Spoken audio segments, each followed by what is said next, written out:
I decided to visit my son-in-law without calling, intending to surprise him with the investment news he had been begging for. But when I pulled into his driveway and saw my wife's silver Mercedes parked behind a row of overgrown cedar trees, a cold shiver ran down my spine. I quietly stepped out of my truck and crept toward the open living room window. I expected to catch them in a lie about money. I never expected to hear them planning my murder. My name is Harrison Vance. I am 72 years old, and until 45 minutes ago, I thought I was a respected patriarch, a loving husband, and a supportive father. I spent 40 years building skyscrapers across Boston, dealing with corrupt unions and cutthroat developers. Yet I never realized the most dangerous snakes were sleeping in my own guest bedrooms. Before I tell you how I dismantled their lives piece by piece, let me know in the comments where you are watching from. Hit like and subscribe if you have ever had to protect your legacy from the very people who were supposed to inherit it. It was a Tuesday afternoon, the kind of crisp autumn day that usually makes you glad to be alive. I was driving my Ford F-150, the same beat-up truck I have driven for 15 years. My wife Patricia always hated it. She said a man with $18 million in assets should be driven in a Bentley, or at least a new Cadillac. But I liked the truck. It reminded me of where I came from. It reminded me of the days when I mixed concrete with my own hands before I ever drew a blueprint. I was heading to the house I bought for my daughter Emily and her husband Jason. It is a beautiful colonial in Wellesley worth $2.5 million. I paid cash for it as a wedding gift 3 years ago. Jason had called me the night before, desperate. He gave me some story about a bridge loan for his investment firm falling through. He needed $500,000 by Wednesday, or he would lose a massive opportunity. I am not a fool with money, but for family. I have a blind spot. I had the check in my pocket. I wanted to look him in the eye when I gave it to him, to make sure he understood this was a loan, not a gift. I turned onto their street. It was quiet. Most people were at work. As I steered the truck toward the long driveway, something caught my eye. To the left of the garage, there is a dense patch of cedar trees. It is a blind spot from the road, but the sun glinted off something metallic. I squinted. It was a bumper, a silver bumper.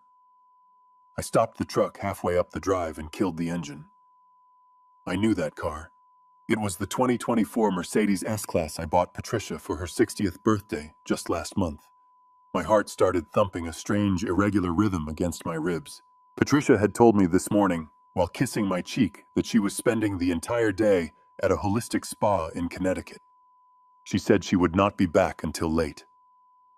Why was she here? And why was the car parked on the grass behind the trees instead of in the paved driveway? I stepped out of the truck. My boots crunched softly on the gravel, so I moved to the grass. I have walked active construction sites for decades. I know how to move without making a sound. As I got closer, I saw the license plate. It was caked in mud. Fresh mud. It hadn't rained in 3 days. Someone had deliberately smeared dirt over the plate to make it unreadable from a distance. A heavy stone settled in my stomach. Infidelity was the first thought, naturally. Patricia is 12 years younger than me. Jason is 35. The math was sickening, but it was possible. I felt a wave of nausea, but I forced myself to keep moving. I needed to know. I needed to see. The living room window was cracked open about 4 inches to let in the breeze. I pressed my back against the siding of the house right next to the window frame. I could smell the expensive cologne Jason wears. Something I paid for, no doubt. I heard the clinking of glass, champagne flutes. Then I heard Patricia's voice. It wasn't the sweet, caring tone she used when she reminded me to take my heart medication. It was sharp, mocking, and full of ice. She said, "He actually believed the story about the spa. The old fool didn't even blink. He just asked if I had enough cash for tips. It is pathetic, Jason. He is like a dog that keeps coming back to the hand that beats it, except he doesn't even know he is being beaten." I held my breath. My hands clenched into fists so tight my knuckles turned white. Jason laughed. It was a cruel, arrogant sound. Don't worry, Patty. We just need to keep the act up for another week. Once Emily drops the kid, she will be too exhausted to notice anything. I have already talked to Dr. Aris. My ears perked up. Dr. Aris was a psychiatrist Jason played golf with. Jason continued, his voice dropping lower but still clear in the quiet afternoon air. I have been spiking his evening scotch with the haloperidol for 3 weeks now. Haven't you noticed his hands shaking? He dropped his fork twice at dinner on Sunday. I froze. I looked down at my hands. They were trembling now, but not from fear, from rage. I had noticed the tremors. I had been terrified I was developing Parkinson's just like my father. I had even scheduled a neurology appointment for next week. They were drugging me. Patricia giggled. It sounded demonic. Oh, I noticed. I told him he looked pale. I told him he was forgetting things he never actually said. It is called gaslighting, darling, and it is working perfectly. By the time the baby is born, we will have enough documented incidents to file for emergency guardianship. We will declare him mentally incompetent. And then Jason asked, the sound of liquid pouring into a glass filling the silence. Then Patricia said, her voice dropping to a whisper that cut through me like a rusted saw blade, we put him in that facility up north, the one with the lockdown unit. And if his heart condition just happens to worsen, well, who is going to question a grieving widow and a devoted son-in-law Jason toasted? To the richest widow in Boston, and to me, the new CEO of Vance Holdings. I felt like I had been punched in the gut by a wrecking ball. The air left my lungs, my vision blurred. For a second, I thought I was going to have a heart attack right there in the flower bed. They weren't just sleeping together. That would have been a mercy compared to this. They were methodically, chemically dismantling my mind so they could steal my life and then end it. I realized then that the check in my pocket, the $500,000, was just a drop in the bucket. They wanted it all. The 18 million, the properties, the control. And they were willing to turn my daughter into a fatherless single mother to get it. My foot slipped on a patch of mulch. I stumbled, my shoulder hitting the vinyl siding with a dull thud. Inside, the laughter stopped instantly. Did you hear that? Jason asked. I held my breath, pressing myself flat against the wall, praying my old heart wouldn't beat loud enough to give me away. Probably just a squirrel, Patricia dismissed it. Or maybe the wind. Relax, Jason. Harrison is probably napping in his recliner right now, dreaming about the good old days. He is harmless. He is a relic. A relic. I slowly exhaled. I didn't storm in. I didn't scream. The Harrison Vance of 30 years ago, the man who once threw a foreman off a job site for stealing copper wire, would have kicked down the door and beaten Jason to a pulp. But that man would have gone to jail. That man would have lost. The Harrison Vance standing outside that window today was different. I was an architect.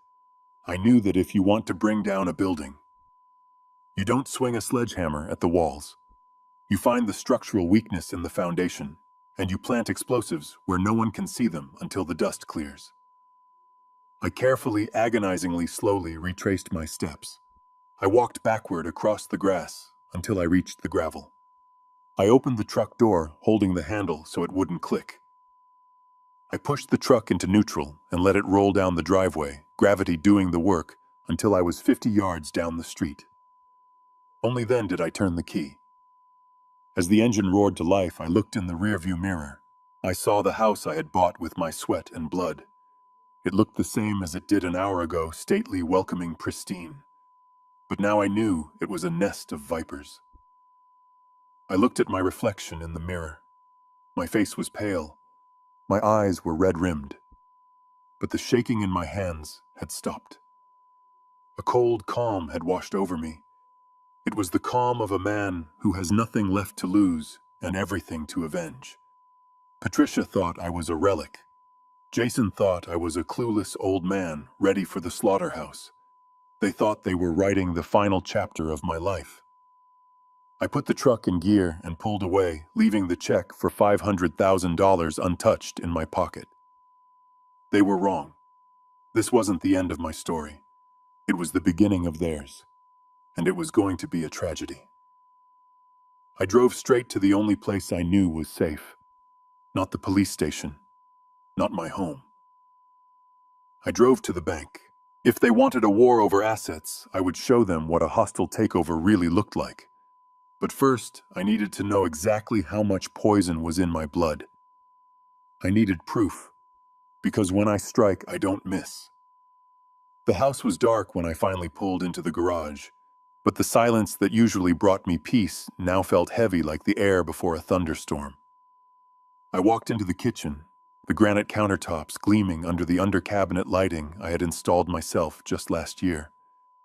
Every corner of this house held a memory, a decision, a moment of pride. Now it just felt like a stage set for a tragedy I was being forced to star in. I poured myself a glass of water, my hand steady despite the rage boiling in my veins. I didn't turn on the main lights. I just sat at the kitchen island and waited. At 7:30 sharp, the garage door rumbled open. I heard the distinct purr of the Mercedes engine, then the heavy thud of the door closing. Footsteps clicked against the concrete. Then the mudroom door swung open. Patricia breezed in, bringing with her a gust of cool autumn air and the overpowering scent of lavender and eucalyptus. She was carrying 3 boutique shopping bags with the logo of an exclusive spa in Connecticut. It was the perfect prop. "Harrison, darling, why are you sitting in the dark?" she asked, her voice light and musical. She flipped the switch, flooding the room with harsh light. I blinked, forcing a confused expression onto my face. I had to play the part. I had to be the befuddled old man she wanted me to be. I must have dozed off, I muttered, rubbing my eyes. "How was the spa?" "Oh, it was heavenly," she sighed, setting the bags on the counter and walking over to kiss my cheek. Her lips felt like ice burning my skin. I had to use every ounce of willpower not to recoil, not to grab her by the shoulders and demand to know why she smelled like Jason's cologne beneath the lavender. The mud wrap was exactly what I needed, and the traffic coming back was a nightmare on I-95. I was so worried I would miss dinner. I looked at her, really looked at her. For 10 years, I thought I saw a partner. Now I saw a predator. Her makeup was flawless, hiding the wrinkles she hated so much. Her smile was practiced. She was putting on a performance worthy of Broadway, and I was the only audience member who knew the script was fake. "You look refreshed," I said, my voice dry. She bustled around the kitchen, filling a kettle for tea. "Did you have a good day? Did you manage to fix that leaky faucet in the guest bath?" "I didn't fix the faucet. I drove to the bank. I drove to a private investigator's office. But I couldn't say that. I tried to call Jason earlier," I said, dropping the bait. I kept my eyes fixed on the rim of my water glass. I wanted to talk to him about that investment he mentioned. But he didn't pick up. I thought maybe I would drive over, but I forgot where I put my keys. There was a pause. It was less than a second, a tiny hitch in her movement, as she reached for a tea bag. If I hadn't been looking for it, I would have missed it, but I saw her shoulders stiffen. "Oh, don't worry about that," she said, her voice smooth as silk. "I spoke to Emily earlier. She said Jason was in meetings with those investors from New York all day. He probably had his phone off. You know how intense those finance types can be." The lie rolled off her tongue so easily. Meetings. Investors. She had been in his bed 2 hours ago. She had been laughing while he planned my death. The realization that she could look me in the eye and lie with such ease was more painful than the infidelity itself. It meant that every "I love you," every concern for my health over the last few months had likely been a lie too. "Well, that explains it," I said, tapping my fingers on the counter. "My memory seems to be getting worse, Patty. I could have sworn he said he was free today." Patricia turned to me, her face arranging itself into a mask of deep concern. She walked over and placed her hand on my arm. "Harrison, we have talked about this. You are under a lot of stress. Dr. Eris said confusion is a side effect of high blood pressure, but we need to be careful. You are mixing up dates and conversations more frequently. She was planting the seeds, making me doubt my own reality. If I hadn't heard the truth with my own ears, I might have believed her. I might have actually thought I was losing my mind. She went to the cabinet where we kept the medications. "It is time for your evening supplements," she said efficiently. "You know what the doctor said. Routine is key." She brought over a small ceramic dish with 3 pills. 2 were my standard blood pressure medication and a cholesterol pill. I recognized them. But the third one, a small pale yellow tablet, was supposed to be a new multivitamin she had started me on 3 weeks ago. She claimed it was for brain health, imported from Switzerland. "Here you go," she said, handing me the glass of water. I took the dish. My hand trembled this time, not from acting, but from the sheer horror of what I was holding. Jason had said haloperidol, an antipsychotic. Used to treat schizophrenia, but in healthy older adults it causes tremors, confusion, lethargy, and memory loss. It mimics dementia perfectly. I looked at the yellow pill. It looked innocent. I put all 3 pills in my mouth. Patricia watched me. Her eyes were locked on my throat. She needed to see me swallow. She needed to see the poison go down. I took a large gulp of water. I swallowed the 2 legitimate medications, but with a practiced maneuver I had learned from hiding tobacco as a teenager, I slid the yellow pill between my gum and my cheek. "All down?" she asked, smiling. "All down," I said. "Good. Now why don't you go sit in the living room and watch the news? I will start a light dinner. You look exhausted, Harrison." I nodded and shuffled out of the kitchen, playing the part of the tired, obedient husband. As soon as I was out of her line of sight, I moved quickly to the den. I sat on the leather sofa and pretended to fumble for the remote. I coughed into my hand, spitting the yellow pill into my palm. It was already starting to dissolve slightly. I touched it with the tip of my tongue. The taste was vile, bitter, metallic chemical. It didn't taste like any vitamin I had ever taken. It tasted like death. I wiped the residue on my handkerchief and looked around the room. I couldn't flush it. She might hear the toilet. I couldn't throw it in the trash. She was meticulous about sorting the garbage. I reached down into the gap between the seat cushion and the arm of the sofa. My fingers brushed against old crumbs and lost coins until I found a small tear in the lining fabric. I pushed the pill deep inside the tear, burying it in the foam stuffing. I sat back up, my heart pounding against my ribs. I wasn't losing my mind. I was being murdered by inches. Every tremor in my hand, every moment of fog I had felt in the last 3 weeks wasn't age. It was them. They were chemically lobotomizing me in my own home. I looked toward the kitchen where the sounds of chopping vegetables and humming drifted out. Patricia was humming a tune.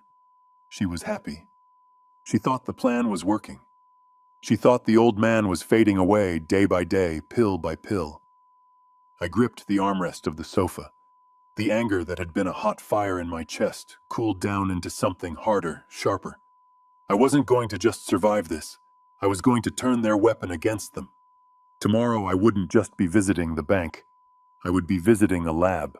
I needed to know exactly what was in that pill. I needed the toxicology report, because in a court of law my word against theirs might fail.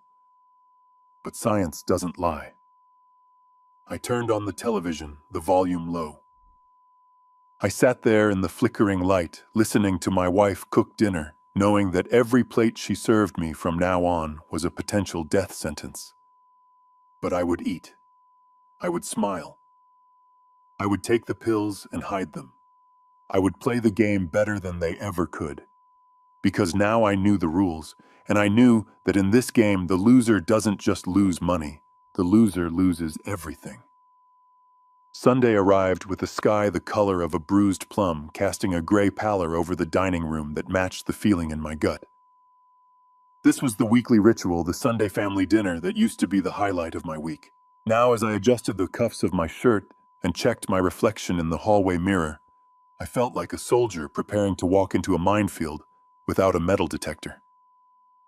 I had spent the last few days pretending to take the pills, pretending to be confused, and watching Patricia watch me with that hawk-like intensity she disguised as affection. But tonight was different. Tonight, I would see my daughter. When the doorbell rang, the sound seemed to echo too loudly in the silence of the house. Patricia rushed to answer it, her heels clicking on the hardwood, putting on her best performance of the doting grandmother-to-be. I followed slowly, adopting the slightly shuffled gait I had been perfecting all week. I needed them to believe the poison was working. I needed them to think the lion had lost his teeth. But when the door opened, my act almost crumbled.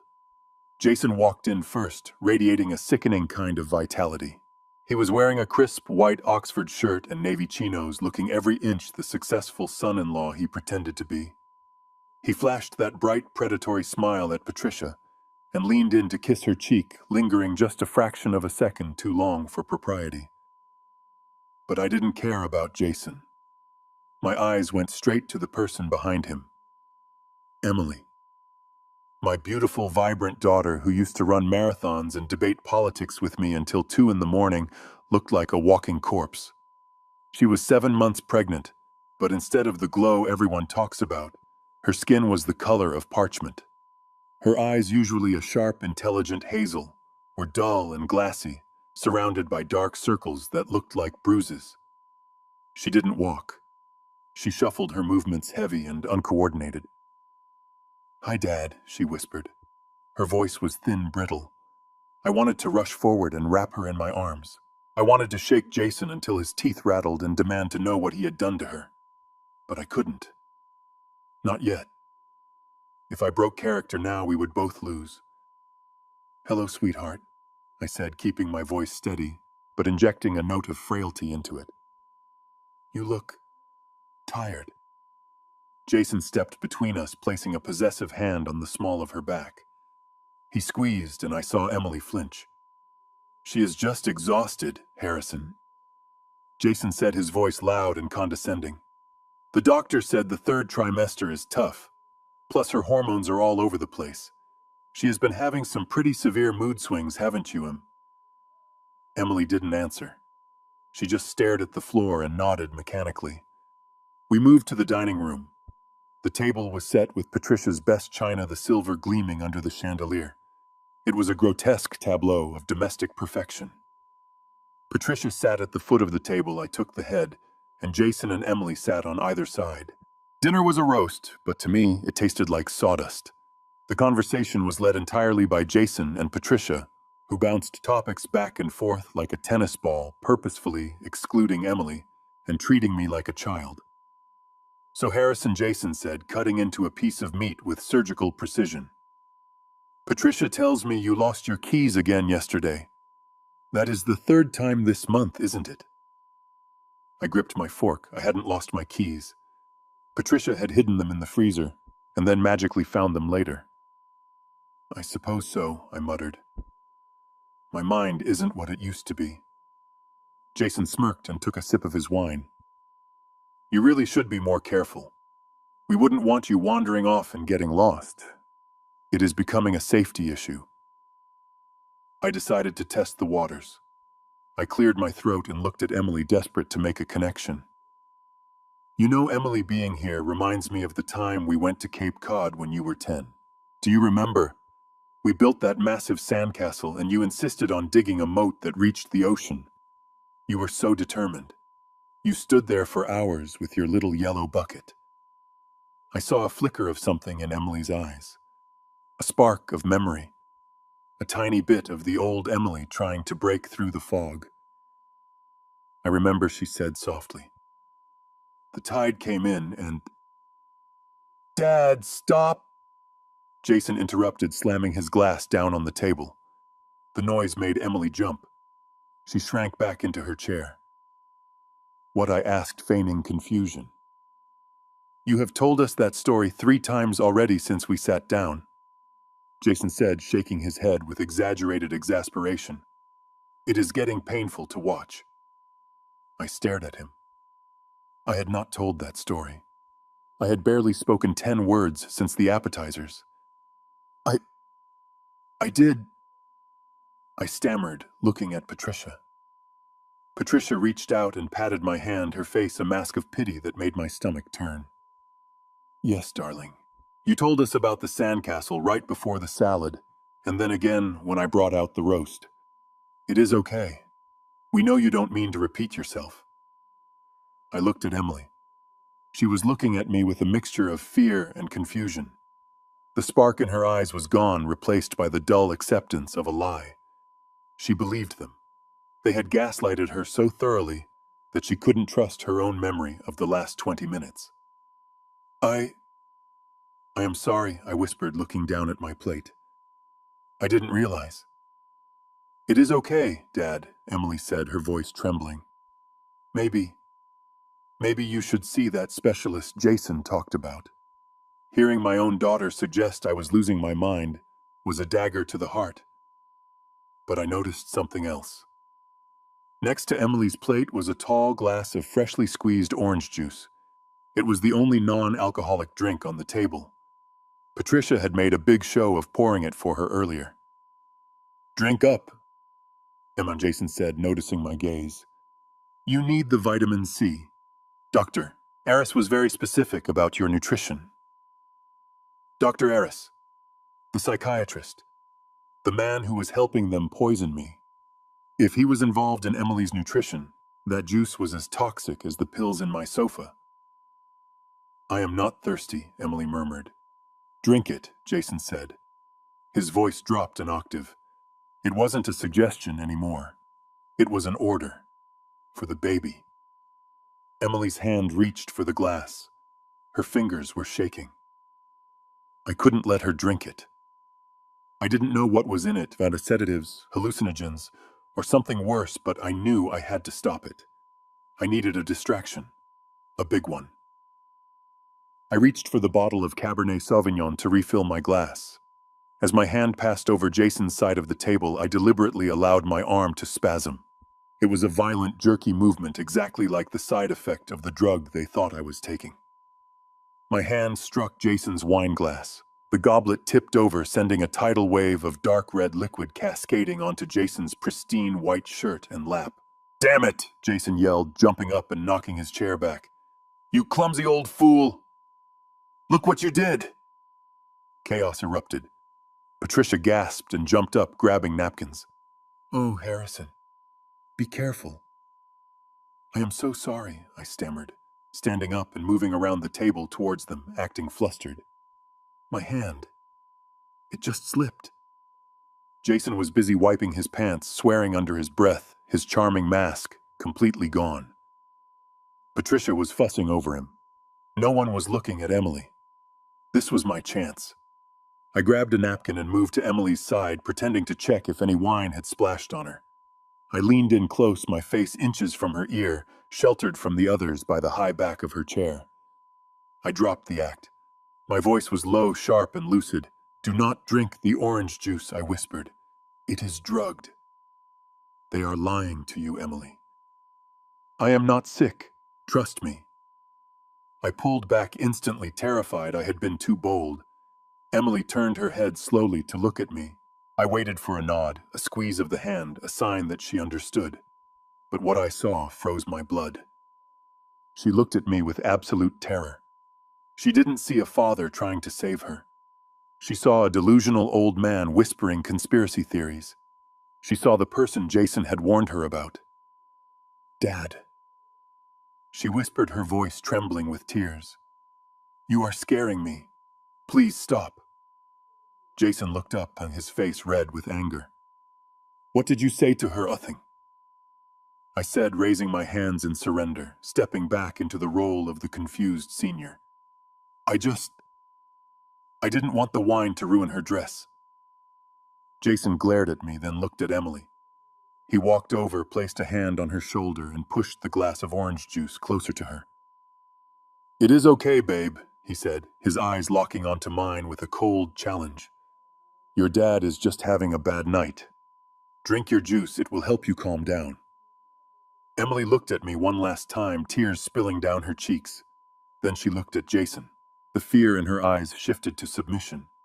She picked up the glass. Don't, I thought, screaming inside my head. Please, baby girl, don't. She brought the glass to her lips and drank. She drank it all, gulping it down like it was medicine she hated, but knew she had to take. Jason smiled at me.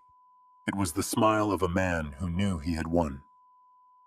I sank back into my chair, watching my daughter swallow the poison that kept her compliant. I felt a cold rage settle in the pit of my stomach, heavier and darker than anything I had ever felt before. They had taken her mind. They had turned her against me. Spilling the wine wasn't enough. Whispering wasn't enough. I realized then that I couldn't save Emily with subtle gestures. I couldn't wake her up with words. She was too far gone. If I wanted to save my daughter and my grandchild, I was going to have to destroy the world she was living in. I was going to have to let them think they had succeeded, let them drag us all the way to the edge of the cliff. Because only when they were standing on the edge, arrogant and blinded by their own victory, could I push them off. I picked up my fork and resumed eating the cold roast. That was delicious, Patricia, I said, my voice hollow. Thank you, Harrison, she replied, exchanging a look with Jason. I chewed slowly, visualizing the blueprints in my head. Not for a building, but for a cage. A cage built of laws, money, and evidence. And tonight, Jason just gave me the measurements I needed. He thought the wine stain on his shirt was a disaster. He had no idea it was the mark of a dead man walking. The rain on Monday morning matched my mood perfectly, a relentless gray drizzle that washed the color out of the Boston streets. I told Patricia I was going to the library to read old newspapers, a habit she encouraged because she thought it was a harmless pastime for a senile man. In reality, I drove straight to the financial district. I parked my truck 3 blocks away from the First Republic private wealth office, pulled up my collar, and walked briskly. My hands were in my pockets, gripping the cold metal of my car keys, grounding me in the present. I wasn't the confused old man who spilled wine at dinner last night. Today, I was Harrison Vance, the man who had built half the skyline of this city, and I was about to inspect the foundation of my own life. I walked through the revolving glass doors and was immediately greeted by the hushed, sterile atmosphere of wealth. The air smelled of polished mahogany and money. My account manager, Robert, a man I had known for 20 years, hurried over to greet me. Usually Robert greeted me with a firm handshake and a joke about the Red Sox. Today he looked at me with eyes full of concern, the kind of pity usually reserved for stray dogs or terminally ill patients. Mr. Vance, he said, his voice lowered to a conspiratorial whisper. I didn't expect to see you today. Is everything all right? I looked him dead in the eye. I don't know, Robert. You tell me. I asked to be taken to the private viewing room. Once the heavy oak door clicked shut, sealing us off from the world, I dropped the act. I sat straight, my gaze sharp. Show me the activity, Robert, I commanded. And don't give me the summary. I want the raw transaction logs for the last 30 days. Robert hesitated, shifting uncomfortably in his expensive suit. Harrison, look. We were going to call you. There was an irregularity on Friday afternoon. He slid a file across the polished table. I opened it. On top was a transfer request form. My eyes scanned the numbers. $2 million. Destination: a shell company account in the Cayman Islands. I looked at the signature at the bottom. It was my name. The loops of the H and the sharp angle of the V were almost perfect. Almost. To anyone else, it looked authentic. But I knew my own hand. I knew that when I signed my name, I always lifted the pen slightly on the letter N. This signature flowed without a break. It was a forgery. A masterpiece of a forgery, likely practiced 1,000 times, but a forgery nonetheless. Beneath my signature was the counter-signature required for any transfer over $50,000. Jason Bennett, my son-in-law. It didn't go through, Robert said quickly, seeing the vein in my temple pulse. Our automated fraud detection system flagged it. Not because of the signature, actually. That passed the visual check. It was flagged because the receiving account in the Caymans is on a watch list. It is associated with high-risk gambling syndicates. I felt the air leave the room. Gambling. I sat back, the leather chair creaking under my weight. The pieces of the puzzle slammed together with the force of a pile driver. Jason wasn't just a bad investor. He wasn't just greedy. He was a degenerate gambler. Dig deeper, Robert. I said, my voice like gravel. Run a full liability check on Jason Bennett. Use my authority as the primary account holder of the family trust. I want to know who he owes. Robert typed furiously on his terminal for a few minutes. The silence stretched heavy and suffocating. When he finally looked up, his face was pale. Harrison, he said softly. It is bad. We have inquiries on his credit report from 3 different collection agencies in New Jersey. Hard inquiries. But that is not the worst part. There are shadow liens against his house. The house you bought them. And there is a flag here from a private lender in South Boston. South Boston. That didn't mean banks. That meant loan sharks. That meant men who broke legs for interest payments. How much, I asked. Robert swallowed hard. Based on the liens and the attempted transfer amount, I would estimate he is underwater by at least $5 million. $5 million. I closed my eyes. The desperation in Jason's eyes last night, the way he forced Emily to drink the juice, the urgency of their plan to declare me incompetent. It all made terrifying sense. They didn't just want my money to live a life of luxury. They needed my money to stay alive. Jason was drowning, and he had decided that the only life preserver big enough to save him was my entire estate. He was willing to kill me and drug his own wife to pay off a gambling debt. If he doesn't pay, I whispered more to myself than to Robert. They will kill him. Robert nodded grimly. And if the house is collateral, they might come for Emily too. That thought turned my blood to ice. Emily. My daughter. She was living in a house that effectively belonged to the mob, married to a man who had sold her safety to cover his losses. I stood up. The shock was gone, replaced by a cold, tactical fury. I needed to move fast. I needed to secure the perimeter. Robert, I said, leaning over the table, listen to me very carefully. You are going to freeze that transfer request, but you are not going to cancel it. You are going to leave it in system processing status. If Jason calls, tell him it is a bank software glitch, and it will clear in 48 hours. Buy me time. But Harrison Robert stammered, that is highly irregular.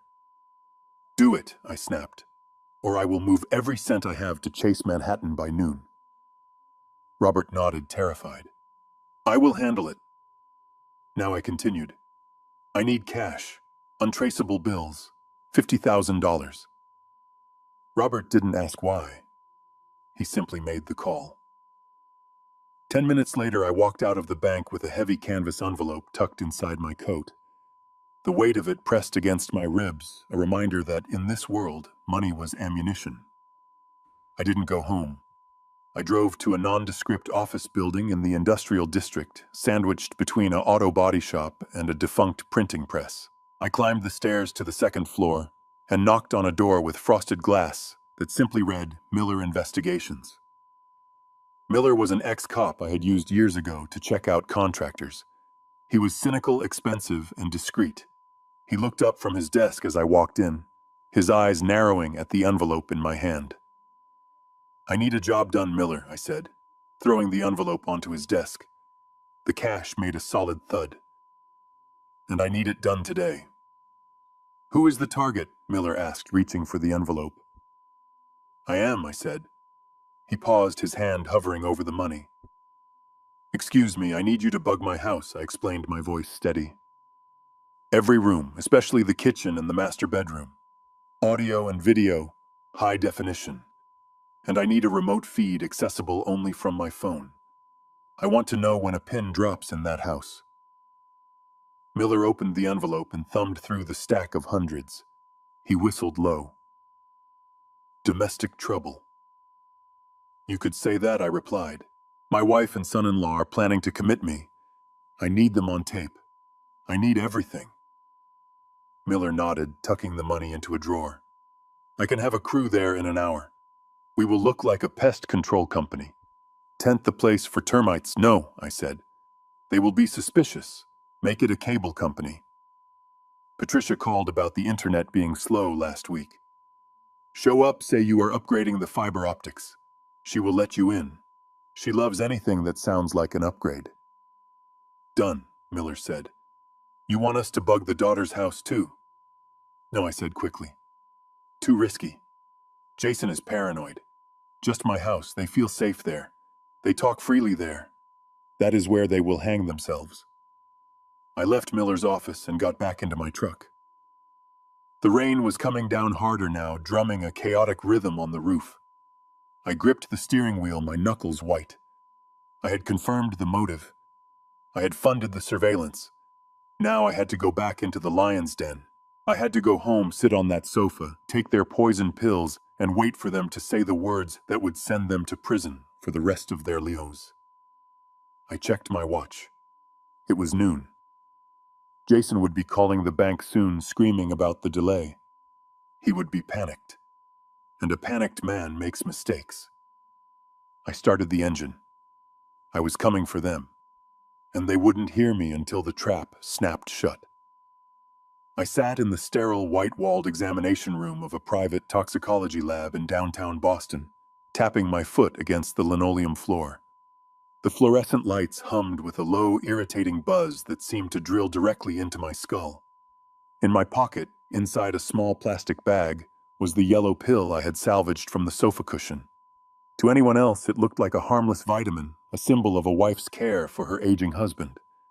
To me, it felt like a bullet I had managed to dodge, and I was terrified of what the ballistics report would say. Dr. Evans, a toxicologist I had hired based on a recommendation from my lawyer, walked in holding a clipboard. He didn't smile. He didn't offer the usual pleasantries about the weather or the Red Sox. He looked at me over the rim of his glasses, with a gravity that made the air in the room grow heavy. Mr. Vance, he said, closing the door firmly behind him.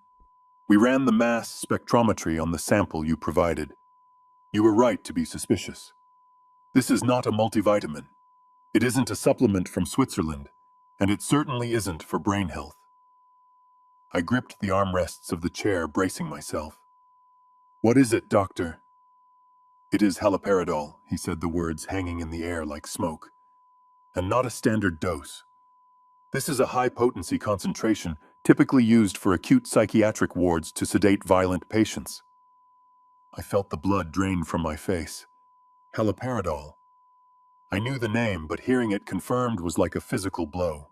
What does it do, I asked, though I already suspected the answer.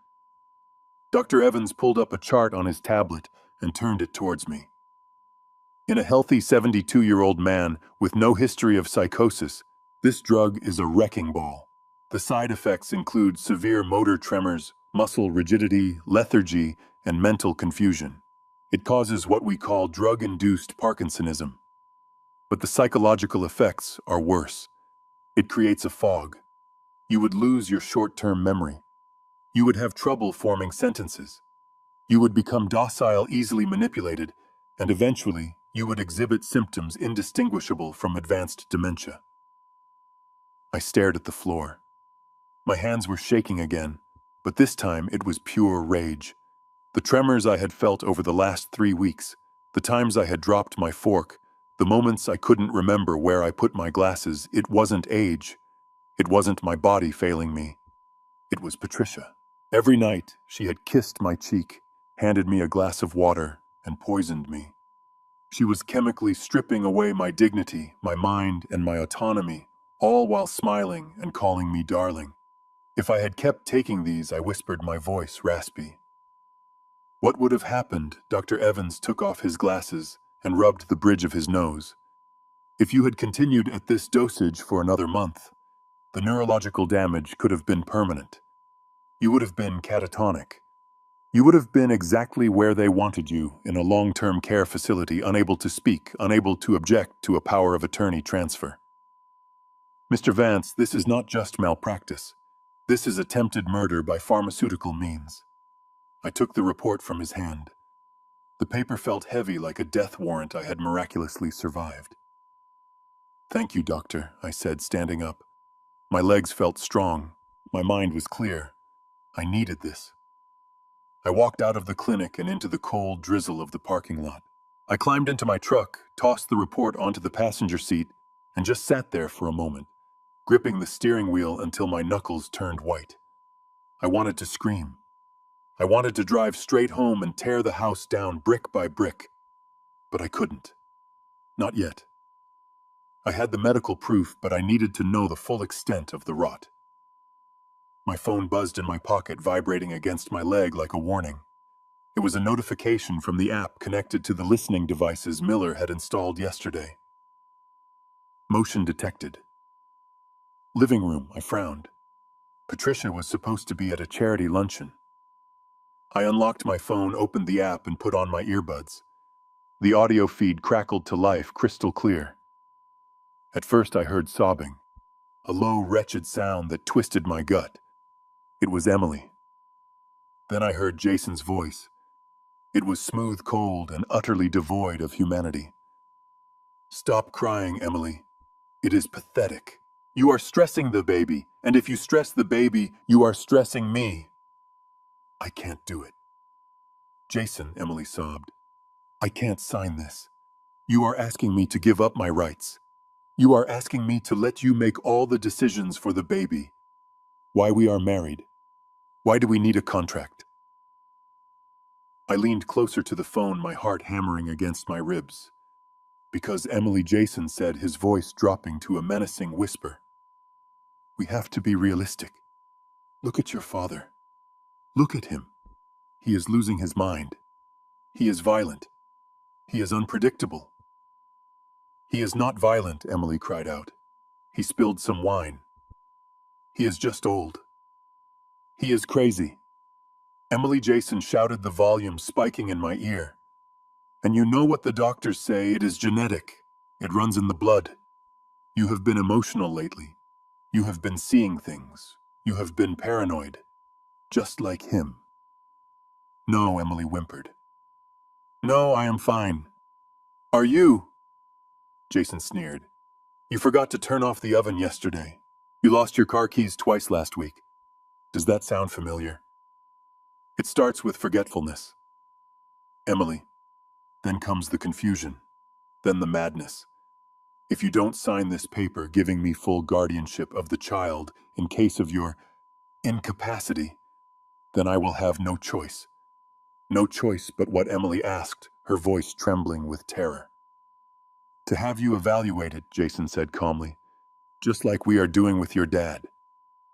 If you are unfit, Emily, I will put you in the same facility as him. I will take the baby, and you will rot in a padded room next to your crazy father. Is that what you want? Do you want your son to grow up visiting his mother in a lunatic asylum? Silence? A long, suffocating silence. Then the sound of paper rustling. The scratch of a pen. Good girl, Jason said, his voice returning to that sickeningly sweet tone. I am doing this for us. I am doing this to protect the family asset. Now go wash your face. You look a mess. I ripped the earbuds out of my ears and threw them against the dashboard. A primal roar tore from my throat, a sound of pure, unadulterated hatred. He wasn't just poisoning me. He was doing it to her, too. He was gaslighting my pregnant daughter, convincing her that she had inherited my non-existent madness, all to steal her child and her inheritance. He was a monster, a parasite that had burrowed into the heart of my family and was eating us from the inside out. I started the truck, the engine roaring to life like a beast waking up. I didn't drive home. I drove to my private office in the city, the one place they hadn't contaminated. The drive was a blur of red lights and wet asphalt. I didn't feel the road. I only felt the burning need to end this. I stormed into my office, slamming the heavy door behind me. The room was lined with awards blueprints of skyscrapers I had built, photos of me and Emily when she was a child. It was a monument to a life of hard work and integrity, and Jason was trying to turn it all into a gambling chip. I looked at the massive oak desk in the center of the room. It was a solid piece of furniture built to last 100 years. I walked around it, my breathing ragged. The image of Emily crying, signing away her rights, flashed before my eyes. The image of the yellow pill. The image of Patricia smiling. I couldn't hold it in anymore.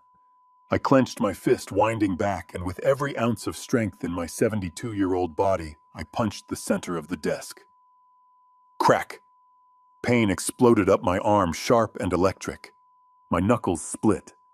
Blood smeared onto the polished wood. But the pain was good. The pain was real. It cut through the fog of their lies. It reminded me that I was alive, that I was dangerous, and that I was not the frail old man they thought I was. I stared at the blood on the desk. My blood. The blood, Jason said, was tainted with madness. I am not a victim, I growled to the empty room. I am the architect, and I am about to bring the roof down on their heads. I reached for the secure landline on my desk with my bleeding hand. I didn't care about the mess. I dialed a number I knew by heart. It rang twice. Sarah Jenkins, attorney at law, a sharp voice answered. Sarah, I said. My voice was no longer the wavering tone of a confused senior. It was low, cold, and hard as steel. Harrison. You sound different. Is everything okay? I looked at the toxicology report in my other hand. No, Sarah. Everything is not okay. But it is about to be handled. What do you need? She asked, sensing the shift. I need you to prepare the documents we discussed, I said. Not the draft, the final version, the nuclear option. And Sarah, yes, get the private jet ready. I need to move Emily tonight. Harrison, what is happening? I am executing Plan B, I said, wiping the blood from my knuckles onto a handkerchief. They wanted a war of attrition. I am giving them a blitzkrieg. Meet me at the airfield in 2 hours, and bring a notary. I hung up the phone. The time for observation was over. The time for gathering evidence was done. I had the poison. I had the tape. I had the motive. Now I was going to construct a trap so intricate, so devastating, that by the time they realized they were caught, they would already be buried. I wrapped my hand in the handkerchief, grabbed the file, and walked out of the office. The pain in my hand was throbbing a steady drumbeat of war. Jason wanted to play games with mental health fine. I was about to drive him insane. I parked my truck 2 blocks away from the Rusty Spoon, a 24-hour diner on the edge of the industrial district that smelled permanently of bacon grease and stale cigarette smoke. It was the last place anyone would look for Harrison Vance, the real estate tycoon. It was the last place anyone would look for Sarah Jenkins, one of the most expensive corporate attorneys in Boston. But that was exactly why we were here. When you are planning to bury your enemies, you do not hold the strategy meeting in a glass-walled conference room. You do it in the shadows. I walked in, pulling my baseball cap lower over my eyes. Sarah was already there, sitting in the furthest booth, her back to the wall. She looked out of place in her tailored charcoal suit, surrounded by truckers and third-shift factory workers. On the Formica table in front of her sat a thick stack of legal documents, bound with a heavy metal clip. To the waitress pouring coffee, it probably looked like a divorce settlement or a business contract. To me, it looked like a loaded weapon. Harrison, Sarah said, as I slid into the booth opposite her. She didn't smile. Her face was pale, her eyes scanning the room nervously. I have been practicing law for 20 years. I have dismantled hostile takeovers. I have defended clients against the SEC. But this is entirely different. I took the black coffee she had ordered for me. My hand was steady. The bandage on my knuckles from where I punched the desk was hidden inside my jacket pocket. Is it ready? I asked. Sarah placed her hand on the stack of papers. It is ready. But I need you to be absolutely certain before you touch this pen. This isn't just a trap, Harrison. This is a labyrinth. Once they sign this, there is no way out. Not for them and not for us if we get caught manipulating the disclosure forms. I looked at the document. The cover page read, Transfer of Executive Control and Asset Management, Vance Holdings, LLC. It looked impressive. It looked like the golden ticket Jason and Patricia had been dreaming of. It granted them full power of attorney, full access to the corporate accounts, and immediate executive decision-making power over my entire estate. Walk me through the fine print, Sarah, I said, taking a sip of the bitter coffee. I want to hear the snap of the trap. Sarah opened the document to page 42. The text here was dense, single-spaced, and written in the kind of complex legalese that makes most people's eyes glaze over. Jason Bennett, the man who couldn't be bothered to read an investment prospectus, wouldn't make it past the first paragraph. Here, Sarah said, pointing to a clause buried in the middle of the page. This acts as an umbrella acceptance clause. By assuming executive control of Vance Holdings, the new directors, that is Jason and Patricia, automatically assume personal liability for all subsidiary assets, and crucially, all subsidiary debts and legal entanglements acquired within the last fiscal quarter. And what have we acquired, I asked, knowing the answer, but needing to hear it aloud to solidify my resolve. Sarah flipped to the appendix. We finalized the purchase of Titan Eco Solutions this morning, using the shell company you set up. On paper, Titan looks like a waste management firm with potential. In reality, it is a toxic asset in every sense of the word. They are currently carrying $20 million in defaulted loans that are being called in by creditors next week. 20 million, I repeated. That covers Jason's gambling debts 4 times over. But that is just money. Money they can declare bankruptcy on. I need more, Sarah. Sarah hesitated, then turned the page again. This is the kill shot, Harrison. Titan isn't just broke. They are currently the primary subject of a federal investigation for dumping chemical waste into the Charles River watershed. The EPA and the FBI have been building a case for 6 months. The indictments are sealed, but they are dropping on Monday. I leaned back against the cracked vinyl of the booth. Monday. The timing was exquisite. And the liability, I asked, because Titan was purchased as a distressed asset under specific emergency management protocols. Sarah explained, her voice dropping to a whisper. The liability pierces the corporate veil. The directors don't just pay a fine. The directors are criminally responsible for the negligence. By signing this transfer today, Jason and Patricia aren't just becoming CEOs. They are volunteering to be the fall guys for a federal crime. They will be facing minimum mandatory sentences of 10 to 15 years in federal prison. I looked at the document. It was a masterpiece of legal engineering. It gave them exactly what they wanted: the crown. They just didn't know the crown was made of lead, and they were standing in deep water. They will never read page 42, I said quietly. They are too arrogant. They think I am senile. They think I am handing this over because I am weak, because the drugs are working. They will see the title, they will see the bank account numbers, and they will sign. Sarah looked at me with a mixture of admiration and fear. You are destroying your own company to catch them, Harrison. Vance Holdings will be dragged through the mud. The stock will tank when the investigation goes public. You are burning down the village to kill the wolves. I can rebuild a company. I said, my voice hard. I did it once, I can do it again. But I cannot rebuild my daughter if they destroy her. I cannot rebuild my life if they put me in a home and let me rot. I reached into my pocket and pulled out my favorite fountain pen. It was a Mont Blanc, a gift from Emily when she graduated college. It felt heavy and substantial in my hand. I flipped to the signature page. My name was typed there, Harrison J. Vance.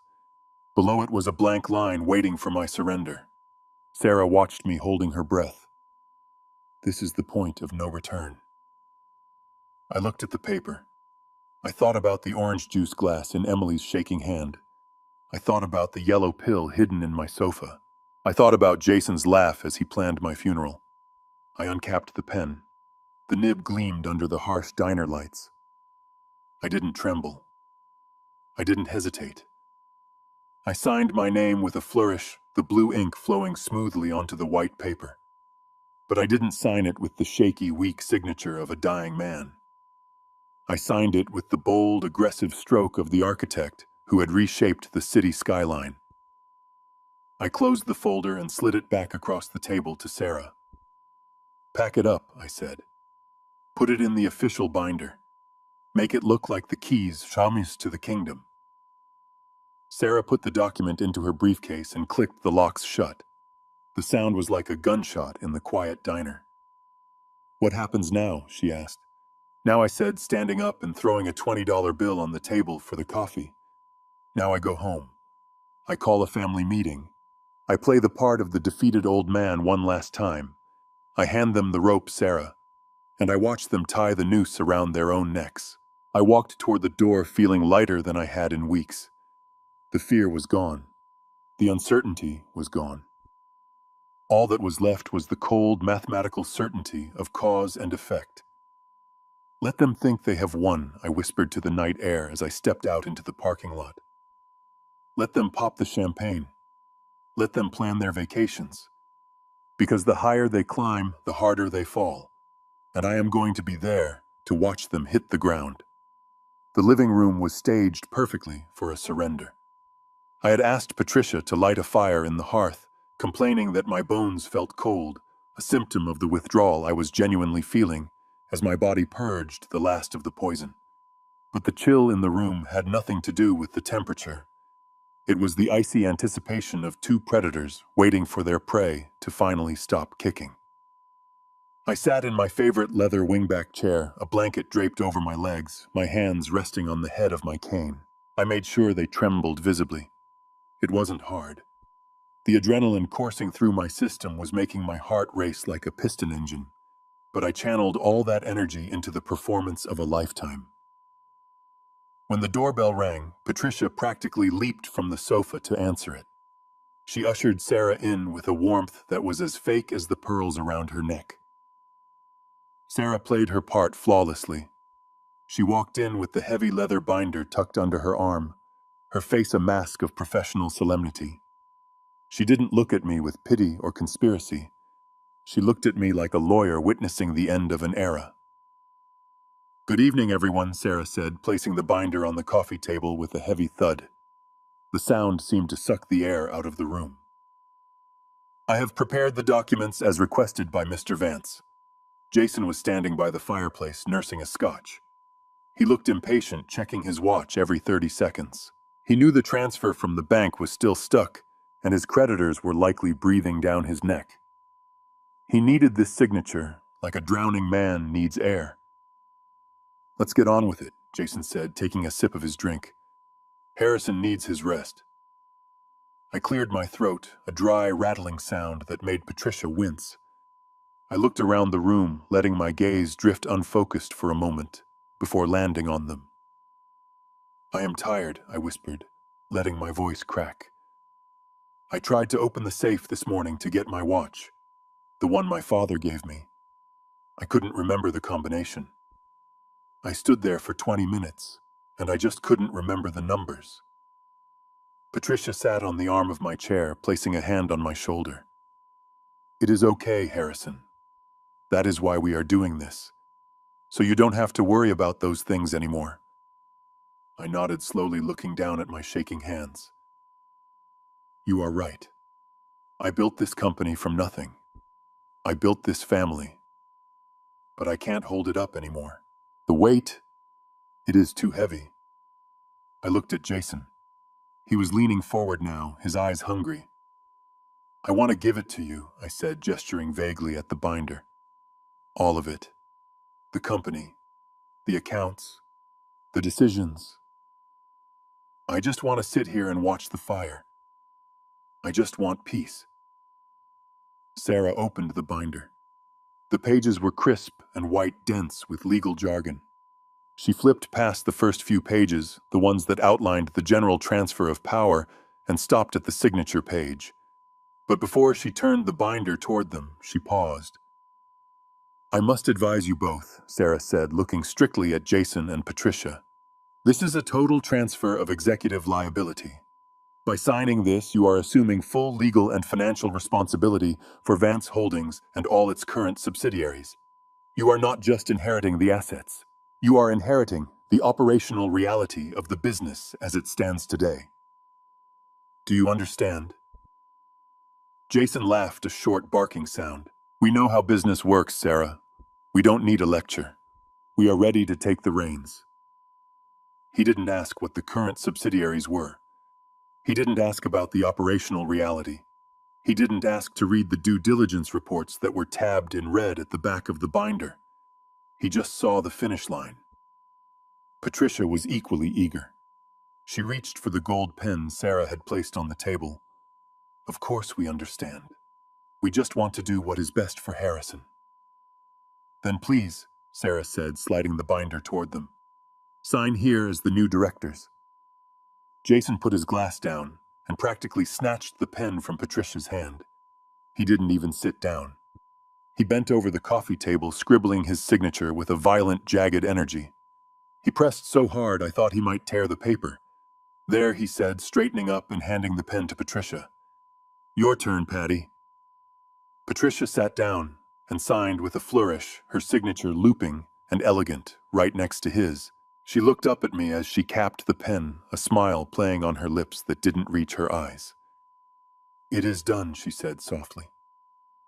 Sarah took the binder back. She checked the signatures, then nodded once. She turned the page to the notary section, stamped it, and signed her own name. The sound of the stamp hitting the paper echoed like a gavel striking a sounding block. It is official, Sarah said, closing the binder. The transfer is immediate. As of this moment, Mr. Vance is retired, and you are the legal owners and operators of Vance Holdings. I let out a long, shuddering sigh and let my head fall back against the chair. Thank you, I whispered. Thank you for taking the burden. Jason walked over to the window and pulled out his phone. I could see him typing furiously, probably texting his bookie that the money was coming. He turned back to the room, his face flushed with victory. Well, this calls for a celebration, Patricia said, standing up. I have a bottle of Dom Perignon in the cellar. Jason waved his hand dismissively. Save the champagne, Patty. I have to make a few calls. We have a company to run. He walked over to me. I thought he was going to thank me or perhaps offer a platitude about taking care of the legacy. Instead, he leaned down, his face inches from mine. I could smell the scotch on his breath, mixed with the metallic tang of pure malice. He patted my cheek. It wasn't a gentle pat. It was a slap light enough to be deniable, but hard enough to sting. Smart decision, old man, he whispered, his voice dropping so low that Sarah couldn't hear him from the door. You finally did something useful. He straightened up, buttoning his jacket, looking at me with a sneer that stripped away every layer of the polite son-in-law he had played for years. Now you can rest, he said, and then he paused, a cruel glint in his eyes. Permanently. He turned and walked out of the room without looking back. Patricia followed him, shooting me one last glance that was a mixture of pity and triumph before disappearing into the hallway. I sat there in the silence, listening to their footsteps fade. Sarah stood by the door, clutching the binder to her chest. She looked pale. She had heard the tone, if not the words. I stopped shaking. I lifted my head from the headrest and sat up straight. The frailty vanished. The confusion evaporated. I looked at the fire, watching the logs turn to ash, and I felt a cold, hard satisfaction settle in my chest. They had signed. They had taken the bait, the hook, and the line. They thought they had just inherited an empire. They had no idea they had just handcuffed themselves to a sinking ship loaded with toxic waste. I looked at Sarah. File it, I said, my voice steady and strong. File it with the court first thing in the morning, and call the pilot. Sarah nodded and slipped out the front door into the night. I was alone in the house that was no longer mine, stripped of my company, stripped of my assets. But I had never felt more powerful. Jason thought I was going to rest permanently. He was wrong. I wasn't going to rest. I was going to work. Tonight, I had one last job to do. I had to get Emily out of that house before the FBI raided Vance Holdings on Monday morning, and Jason realized he had been played. The war wasn't over. The first battle was won, but the rescue mission was just beginning. The dashboard clock of my truck glowed a neon green 2:14 a.m. as I idled down the street from Jason's house, killing the headlights to blend into the shadows of the sleeping suburb. I hadn't slept a wink. My body was humming with a dangerous cocktail of caffeine and adrenaline, the kind that kept me alert on construction sites for 48-hour shifts back in the day. But this wasn't a job site. This was a rescue mission. I knew exactly where Jason and Patricia were. The tracker on my wife's car showed them at the Ritz-Carlton downtown. They were undoubtedly popping that bottle of Dom Perignon, toasting to their newfound empire drunk on greed and the false security I had handed them on a silver platter. They thought the war was over. They thought the old man was asleep in his bed dreaming of the past. But they had made a fatal miscalculation. They assumed that because I had surrendered the company, I had surrendered my daughter. They were wrong. I pulled the truck up to the curb, 2 houses down, grabbing the tire iron from under the seat, not because I intended to use it, but because old habits die hard. I slipped the spare key to Jason's front door out of my pocket. I had kept it on my keychain for 3 years, ever since they moved in a silent promise that I would always be there if they got locked out. Tonight, I was the one breaking in. The house was dark, a looming silhouette against the night sky. I moved quickly up the driveway, sticking to the grass to avoid the crunch of gravel. My heart was hammering against my ribs, not from fear, but from a terrifying clarity. Emily was in there alone. And now that Jason had the signature he wanted, Emily was no longer a leverage point. She was a liability, a loose end. And I knew how men like Jason dealt with loose ends. I reached the front door and slid the key into the lock. It turned with a smooth, silent click. I pushed the door open and stepped into the foyer. The air inside was stale, smelling faintly of cleaning products and neglect. Silence pressed against my ears. I moved up the stairs, skipping the 3rd step, because I knew it creaked. I had built houses like this my whole life. I knew their bones, their secrets, and their weaknesses. I reached the landing and turned toward the master bedroom. The door was closed. I turned the handle. Locked. Locked from the outside. A cold rage washed over me. You don't lock a pregnant woman in her room for her safety. You lock her in like a prisoner. I didn't have time for finesse. I took a step back and kicked the door right next to the lock mechanism. It wasn't a movie-style kick, just a sharp, precise application of force that snapped the jam. The door swung open with a loud crack that echoed through the empty house like a gunshot. Emily was sitting up in bed, instantly pulling the sheets up to her chin. Her eyes were wide, filled with absolute terror in the moonlight filtering through the blinds. When she saw my silhouette in the doorway, she didn't look relieved. She looked horrified. "Dad," Yoe whimpered, her voice trembling. "Go away, please, just go away. Jason said you would come. He said you would try to hurt me." She scrambled backward against the headboard, reaching for the phone on the nightstand. I was across the room in 2 strides. I grabbed her hand before she could dial 911. She screamed a high-pitched sound of pure panic. I had to be rougher than I wanted to be. I clamped my hand over her mouth, silencing the scream, and pinned her wrist to the mattress. "Look at me," I hissed, leaning down so my face was inches from hers.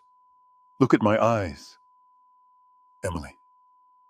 She struggled, kicking her legs, tears streaming down her face. She was fighting me like I was a monster. That was what they had done to her. They had turned her father into a boogeyman. "I am not crazy, Emily," I whispered fiercely. "I am not on drugs. I am not confused. I am here to save your life." She stopped kicking, but her eyes were still wild. I slowly removed my hand from her mouth.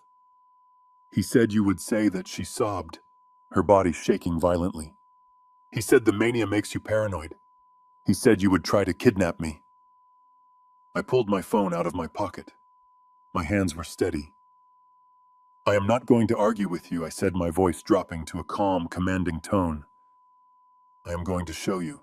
I tapped the screen and brought up the video file from the hidden camera in my living room, the one from 3 days ago. The one where Jason and Patricia were drinking my scotch and planning our destruction. Watch, I commanded, holding the screen in front of her face. She tried to look away. No, I don't want to see your delusions.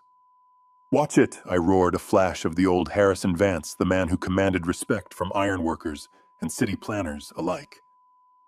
She flinched, then looked at the screen. The video played. The audio was crisp in the silent bedroom. It's pathetic, Jason, Patricia's voice rang out from the phone. He's like a dog that keeps coming back to the hand that beats it. Emily froze. She stopped breathing. Then came Jason's voice. Once Emily drops the kid, I withdraw the tube. We declare him incompetent. I watched my daughter's face as the video played. I watched the denial fight against the reality. I watched her eyes widen as she heard her husband, the man she loved, call her a cow and laugh about putting her in a padded room. When the video ended, the silence in the room was heavier than the door I had just broken. Emily didn't scream. She didn't cry. She just stared at the blank screen, her mouth slightly open, her entire world collapsing in real time.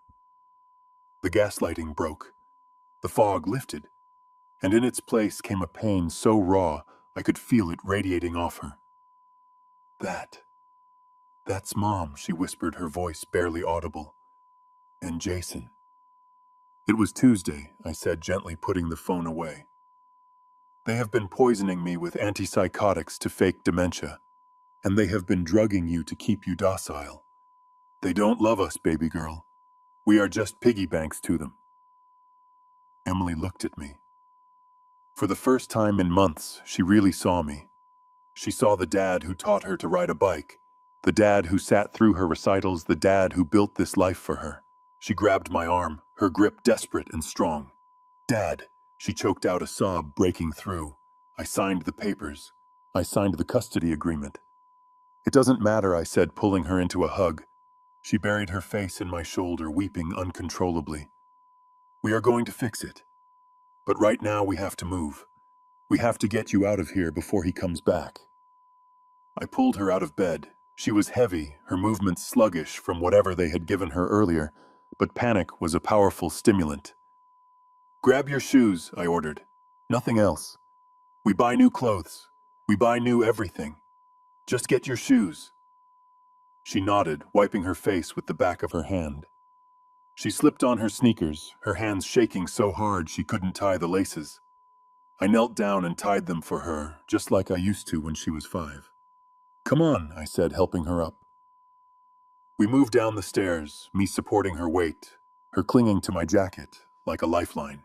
Every creak of the floorboards sounded like a siren. My senses were on high alert. I needed to get her to the airfield. Sarah was waiting with the jet. Once we were in the air, we were untouchable. We reached the front door. The cool night air hit our faces, smelling of wet asphalt and freedom. Just a few more steps, honey, I whispered, leading her toward my truck parked down the street. We stepped onto the driveway. The gravel crunched under our feet.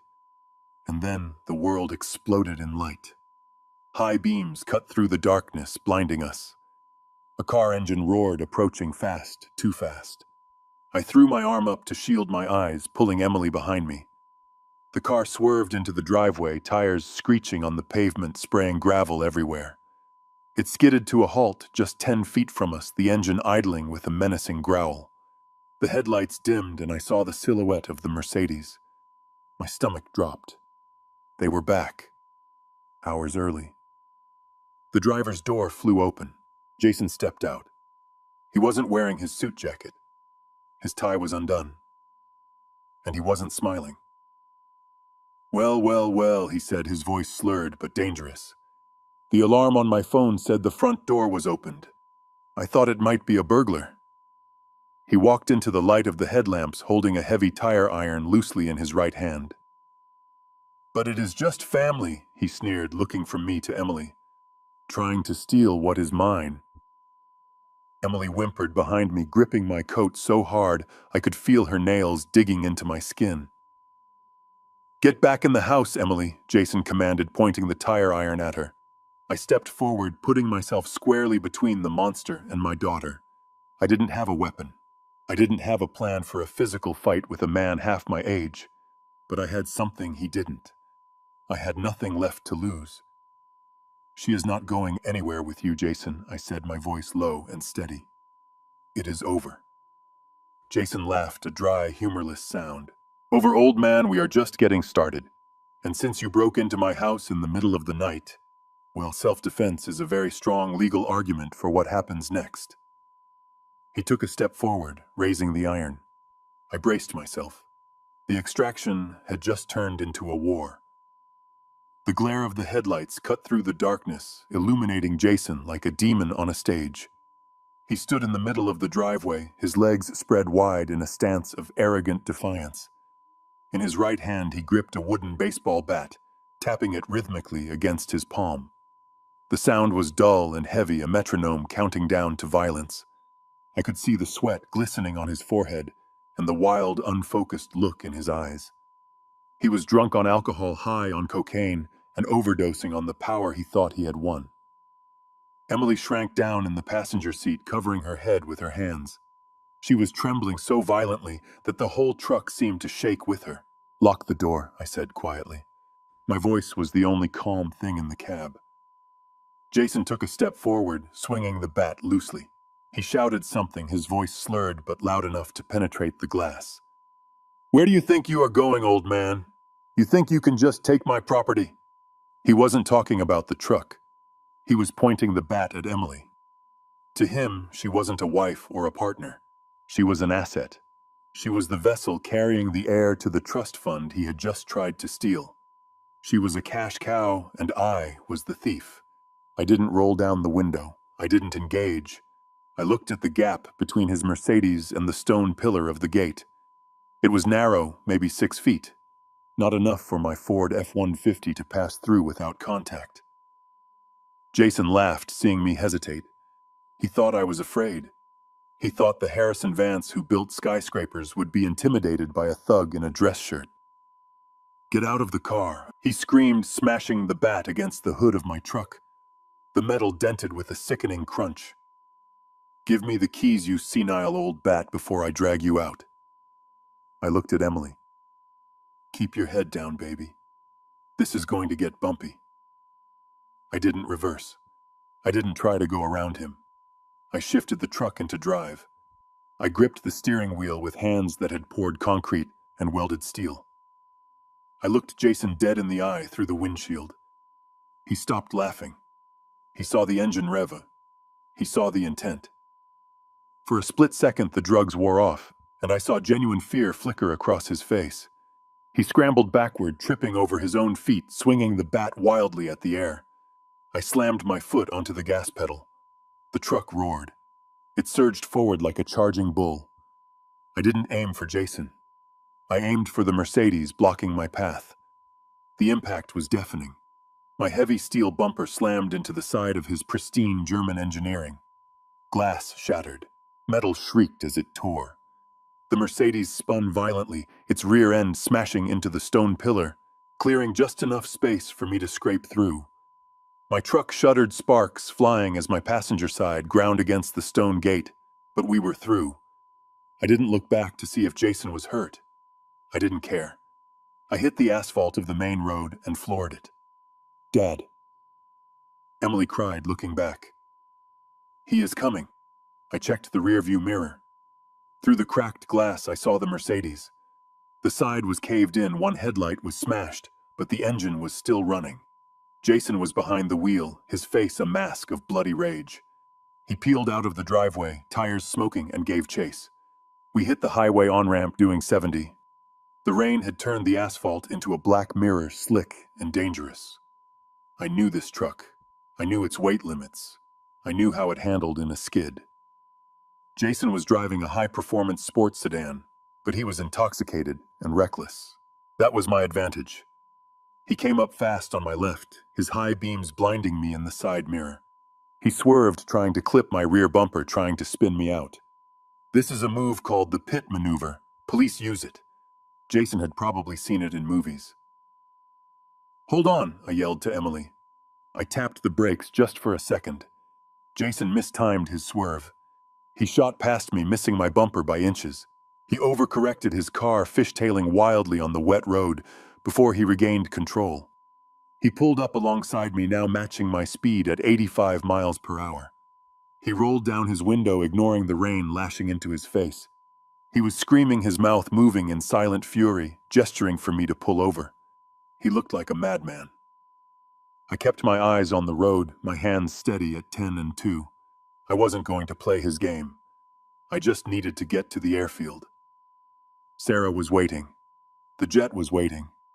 Jason realized I wasn't stopping. He wrenched his steering wheel to the right, slamming the side of his car into my door. Bang! The truck lurched. Emily screamed. The metal groaned under the impact. "He hit us! He is trying to kill us!" she sobbed. "He is trying to scare us," I said through gritted teeth, fighting the steering wheel to keep us in the lane. "He needs you alive, Emily. But he doesn't care about me." He hit us again. Harder this time. I felt the truck slide toward the guardrail. Sparks flew as my tires grazed the gravel shoulder. Below us was a drop into the dark woods. I had to end this. I saw an exit ramp coming up. It was a sharp curve marked 25 miles per hour. We were doing 90. I stayed in the left lane, signaling that I was continuing straight. Jason stayed glued to my right side, blocking me from exiting, pinning me against the median. Perfect. At the very last second, I slammed on the brakes. The anti-lock system pulsed violently under my foot. My truck decelerated rapidly. Jason shot forward. He didn't have time to react. He flew past me. I wrenched the wheel to the right, cutting across 2 lanes of traffic, barely making the exit ramp. I saw Jason's brake lights flare red in the distance, but it was too late for him. He missed the exit. He would have to drive 3 miles to the next turnaround. I navigated the sharp curve of the ramp, the tires squealing in protest, and merged onto the dark back road that led to the private airfield. "We lost him," I said, letting out a breath I had been holding for 10 miles. "We are safe, Em." Emily was shaking her face, buried in her hands. I reached over and squeezed her shoulder. "It is okay. We are almost there." But just as the adrenaline began to fade, a new light flooded the cabin, blue and red. I looked in the rearview mirror. A police cruiser was right behind me, siren wailing, lights flashing. "Thank God," Emily gasped, sitting up. "The police." "Dad, pull over. Tell them what happened. Tell them Jason tried to kill us." I felt a cold stone drop in my stomach. I looked at the speedometer. I was doing 40 in a 35 zone. I wasn't speeding excessively. They hadn't seen the chase on the highway. Why were they pulling me over now? Then I remembered Jason's phone. The texting. The calls. He hadn't just called his bookie. I pulled the truck over to the shoulder and put it in park. I looked at Emily. Her eyes were wide with hope. She thought we were saved. "Do not say anything." "Emily," I said sharply. "Let me talk." The officer stepped out of his cruiser, hand on his holster. He didn't approach the window casually. He approached tactically. He shined his flashlight directly into my eyes. "Driver, turn off the engine and throw the keys out the window," he shouted. I complied. Hands where I can see them, I put my hands on the steering wheel. A second cruiser pulled up in front of me, blocking my path. Then a third. "What is happening?" Emily whispered, panic rising in her voice again. "Why are there so many of them?" The officer approached my window. "Harrison Vance?" he asked. "Yes," I said calmly.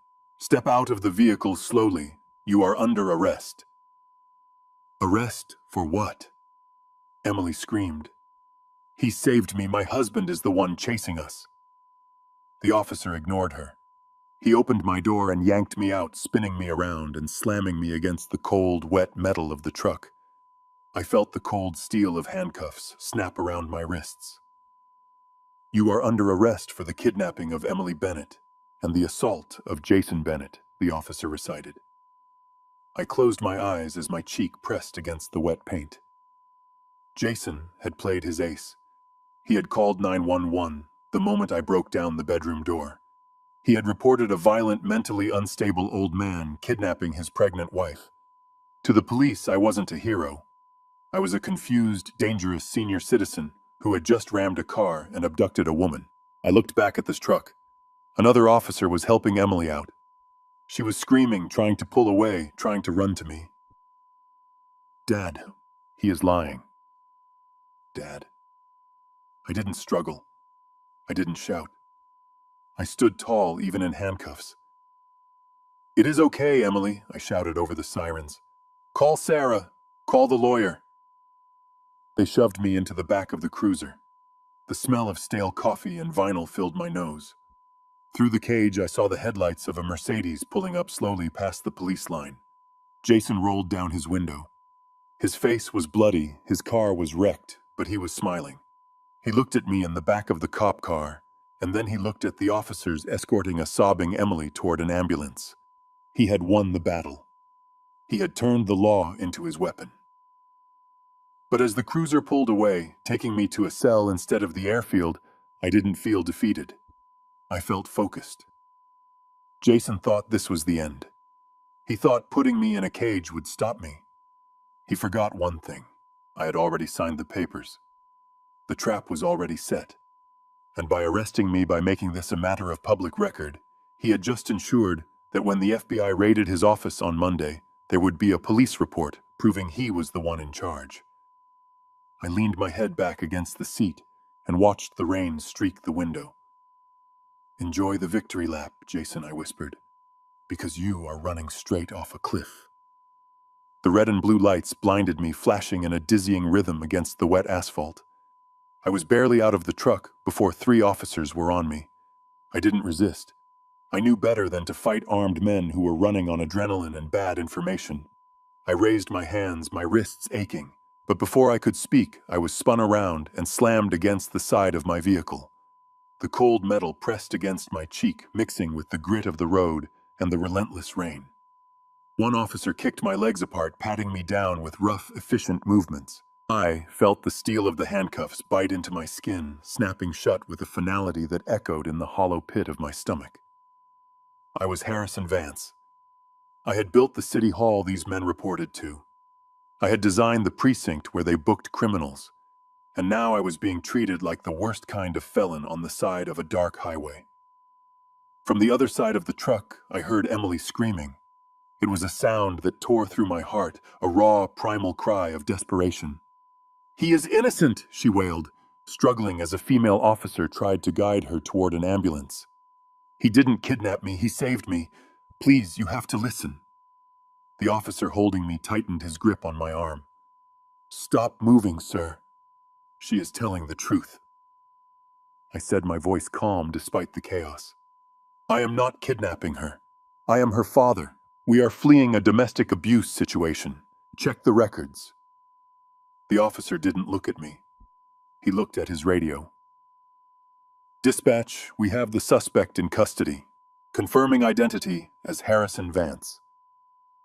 There was a crackle of static, and then a dispassionate voice replied. "Affirmative. Be advised, suspect has a medical flag in the system. Advanced dementia with episodes of violent psychosis. Legal guardian has reported him missing and dangerous. Approach with extreme caution." My blood ran cold. A medical flag. Patricia hadn't just spread rumors. She had formally filed falsified medical documents with the state police database. To these officers, I wasn't a desperate father. I was a lunatic who had snapped. "That is a lie," Emily screamed, breaking free for a second and running toward me before the officers grabbed her again. "He is not crazy. My husband is the one who called you. He is the criminal, ma'am, please." The female officer said, her voice dripping with that condescending patience used for hysterical victims. "You are safe now. We know you are confused. Trauma can make you defend your captor. It is called Stockholm Syndrome. Let the paramedics look at you." They weren't listening to her. They were interpreting her defense of me as a symptom of her own victimization. The trap Jason and Patricia had built was perfect. It accounted for everything, even the truth. I watched helplessly as they forced my weeping daughter into the back of an ambulance. She looked at me through the rear window, her hand pressed against the glass, mouthing the word "Dad" over and over again. I wanted to roar. I wanted to break the cuffs and tear the world apart, but I stood still.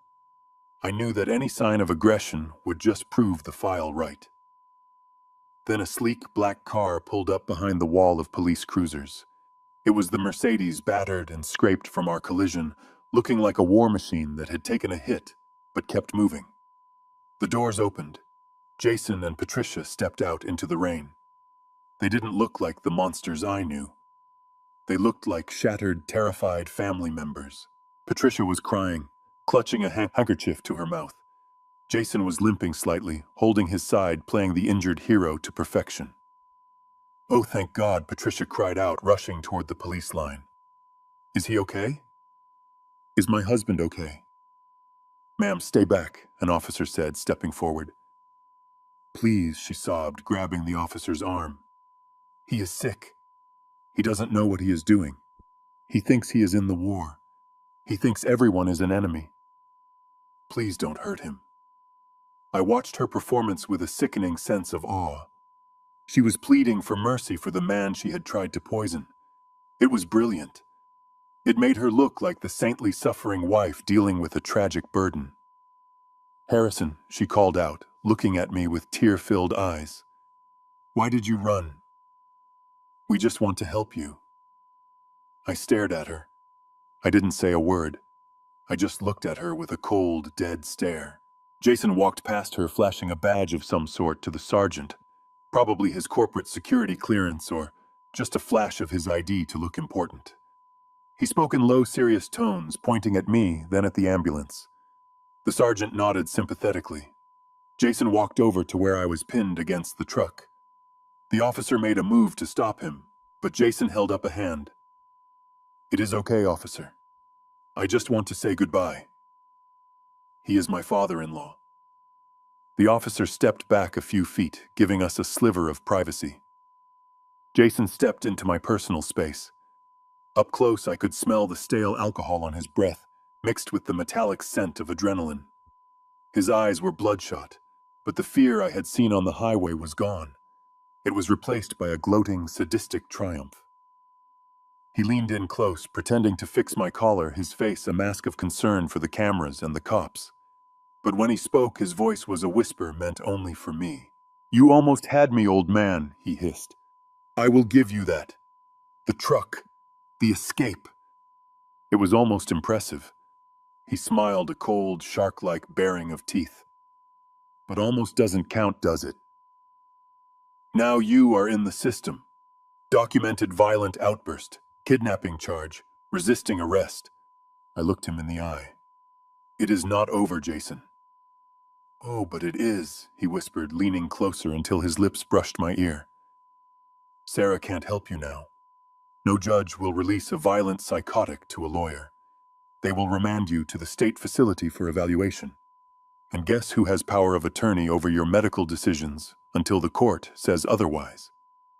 He paused, letting the implications sink in. "Me," he said. "And do you know what the treatment for recalcitrant violent dementia patients is in the old wing of the hospital electroconvulsive therapy? Shock treatment. High voltage." I stiffened. "By the time you get out of there?" Jason whispered, his voice trembling with dark excitement. "You won't just be pretending to be a vegetable. You will be one. I will fry your brain until you can't remember your own name, let alone the combination to a safe." He patted my cheek hard. "Sleep tight, Dad. Tomorrow the lights go out." He stepped back, his face instantly shifting back to the mask of the grieving son. "Take him away, officer," Jason said, his voice breaking theatrically. "Please, just make sure he doesn't hurt anyone else." The officer grabbed my arm and shoved me toward the cruiser. I didn't look back at Jason. I didn't look at Patricia. I focused on the ground, on the rain washing over my boots. They pushed me into the back seat of the police car. The hard plastic seat was uncomfortable. The cage between me and the driver was a grid of steel mesh. The door slammed shut. The sound was heavy and final, sealing me inside a box of stale air and darkness. Outside, I saw Jason put his arm around Patricia. I saw the ambulance pull away with my daughter. I saw the flashing lights reflecting in the puddles. To the world outside, this was a tragedy resolved. A sick old man was off the streets. A family was safe. I leaned my head against the cold window. The handcuffs dug into my wrists. I was alone. I was captured, and my enemy had just promised to erase my mind. Most men would have broken then. Most men would have wept. But as the cruiser lurched forward, merging back onto the highway that led to the city jail, I didn't cry. I closed my eyes and visualized the document in Sarah's briefcase. I visualized the signature Jason had scrawled so arrogantly. He thought he was sending me to the electric chair. He didn't realize he had already strapped himself into it. The low point is only the end if you stop fighting, and I was just waiting for the bell to ring for the next round. Let them take me to jail. Let them take me to the hospital. Every move they made now was just digging their grave a little deeper.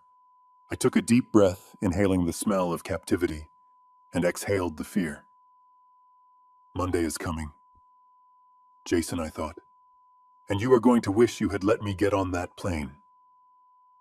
The holding cell smelled of bleach and unwashed bodies, a sharp chemical tang that burned the back of my throat. I sat on the metal bench, the cold steel seeping through my trousers, listening to the distant hum of the precinct. To my left, a man was snoring loudly, curled into a fetal position. To my right, the bars cast long, jagged shadows across the concrete floor. It had been 2 hours since they brought me in. 2 hours of silence. 2 hours for Jason and Patricia to fill out the paperwork that would strip me of my rights and bury me in a psychiatric ward for the rest of my life. I stared at my hands. They were still cuffed, the metal biting into my wrists, but they weren't shaking. The fear I had felt in the truck, the desperation of the chase, had crystallized into a cold, hard resolve. I wasn't waiting for a miracle. I was waiting for the law to catch up with the crime. The heavy steel door at the end of the corridor clanked open. I didn't look up immediately. I expected a guard, maybe a nurse with a sedative to calm the violent geriatric patient. I braced myself for the sting of a needle. "Mr. Vance," a voice called out. It wasn't a guard. It was a voice I knew better than my own conscience. I looked up. Sarah Jenkins stood on the other side of the bars. She looked impeccable, her charcoal suit unwrinkled, her face a mask of professional fury. But she wasn't alone. Standing next to her was a man I didn't recognize, but I knew his type immediately. Tall, nondescript suit, earpiece eyes that scanned the room like a targeting system. He didn't look like a local cop. He looked like consequences. "Open the cell," the man said. His voice was quiet, but it carried the weight of absolute authority. The desk sergeant, a thick-necked man who had processed me earlier with a sneer, looked up from his clipboard. "I can't do that, sir. This prisoner is on a 72-hour psychiatric hold. He is violent. His family is filling out the commitment forms right now. We are waiting for transport to St. Jude's." The man in the suit stepped forward. He reached into his jacket pocket and pulled out a leather wallet. He flipped it open. The gold badge inside caught the fluorescent light. "I am Special Agent Miller with the Federal Bureau of Investigation, Financial Crimes Division. This man is not a psychiatric patient. He is a cooperating witness in a federal money laundering investigation involving international wire fraud and environmental racketeering." The sergeant blinked, his mouth opening slightly. "A federal witness, this guy. He rammed a car and kidnapped his daughter." The agent didn't blink. "He was extracting a key asset from a hostile environment. Under Title 18 of the United States Code, federal jurisdiction supersedes your local hold. I have a writ of habeas corpus here signed by a federal judge 20 minutes ago. You are going to open this gate, or I am going to have you charged with obstruction of justice." The sergeant looked at the badge, then at Sarah, then at me.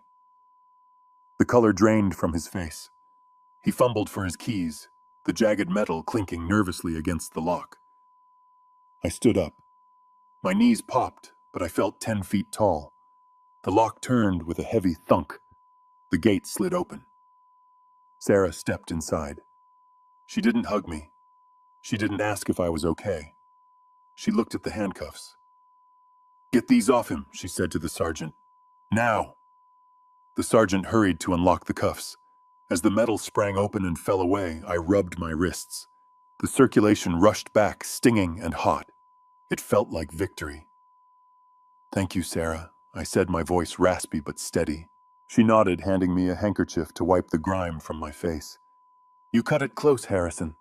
Another hour and you would have been in a van to the asylum." "Is everything ready?" I asked, looking at Agent Miller. The agent nodded. "We have the transfer logs from the bank. We have the wiretap audio from your investigator. And thanks to your lawyer, we have the signed transfer of liability for Vance Holdings." "It is a slam dunk, Mr. Vance. But we need to move. The local police are still processing the assault charges from your son-in-law. We need to clear this up before the DA gets involved."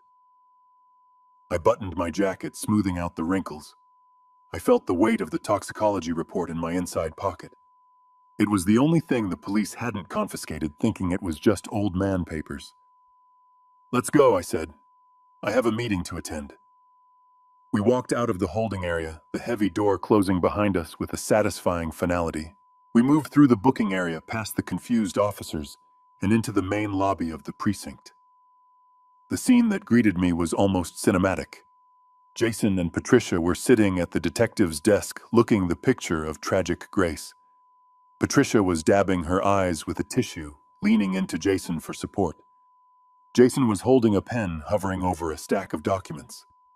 I could hear his voice, smooth and persuasive. "Yes, detective. It breaks my heart to do this. But for his own safety and the safety of the public, he needs to be in a secure facility. The dementia has made him unpredictable." The detective, nodding along, was sympathetic. "I understand, Mr. Bennett. It is a hard decision, but you are doing the right thing. Just sign here, here, and here." Jason lowered the pen. The tip touched the paper.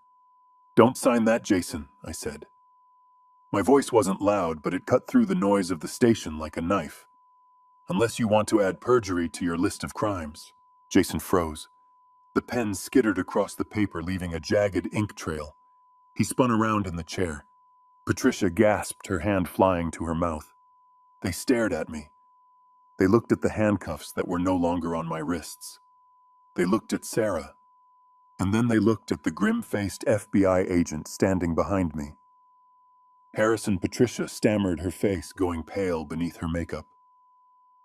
"How? Why are you out?"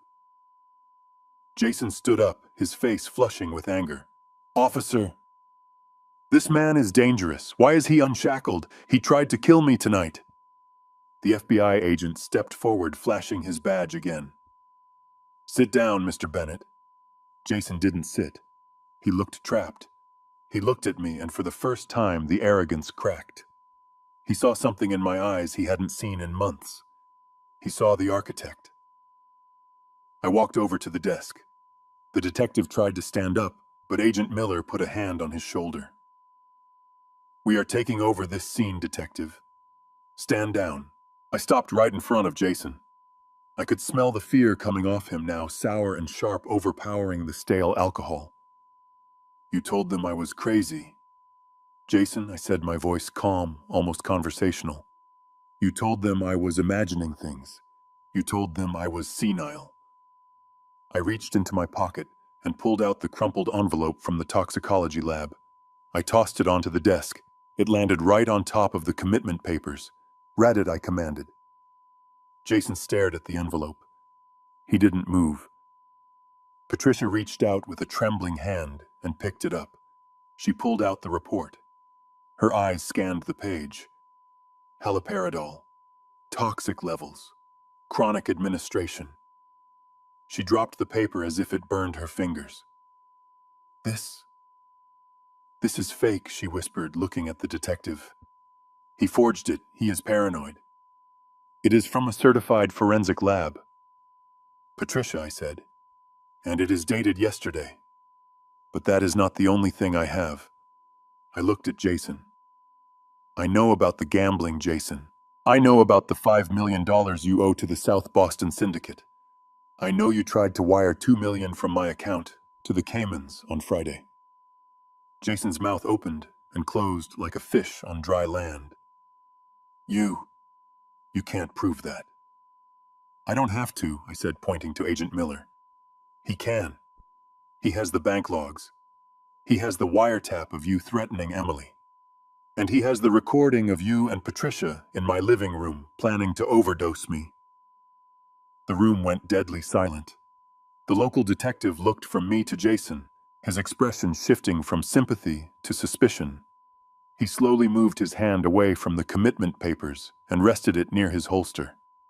Jason looked around the room, realizing the walls were closing in. His eyes darted to the exit. But the best part, I continued leaning in close so only he could hear the full weight of my victory. The papers you signed tonight. The transfer of the company, Jason sneered, trying to claw back some shred of dignity. Yeah, I own Vance Holdings now, old man. I own everything. I smiled. A cold, predatory smile. You own a shell company, Jason. You own Titan Eco Solutions. You own $20 million in toxic debt and a federal indictment for environmental crimes. And because you signed that transfer, you accepted personal liability. Jason's face went white. Whatever color was left drained away instantly. What he whispered. I turned to Sarah. Tell him, Sarah.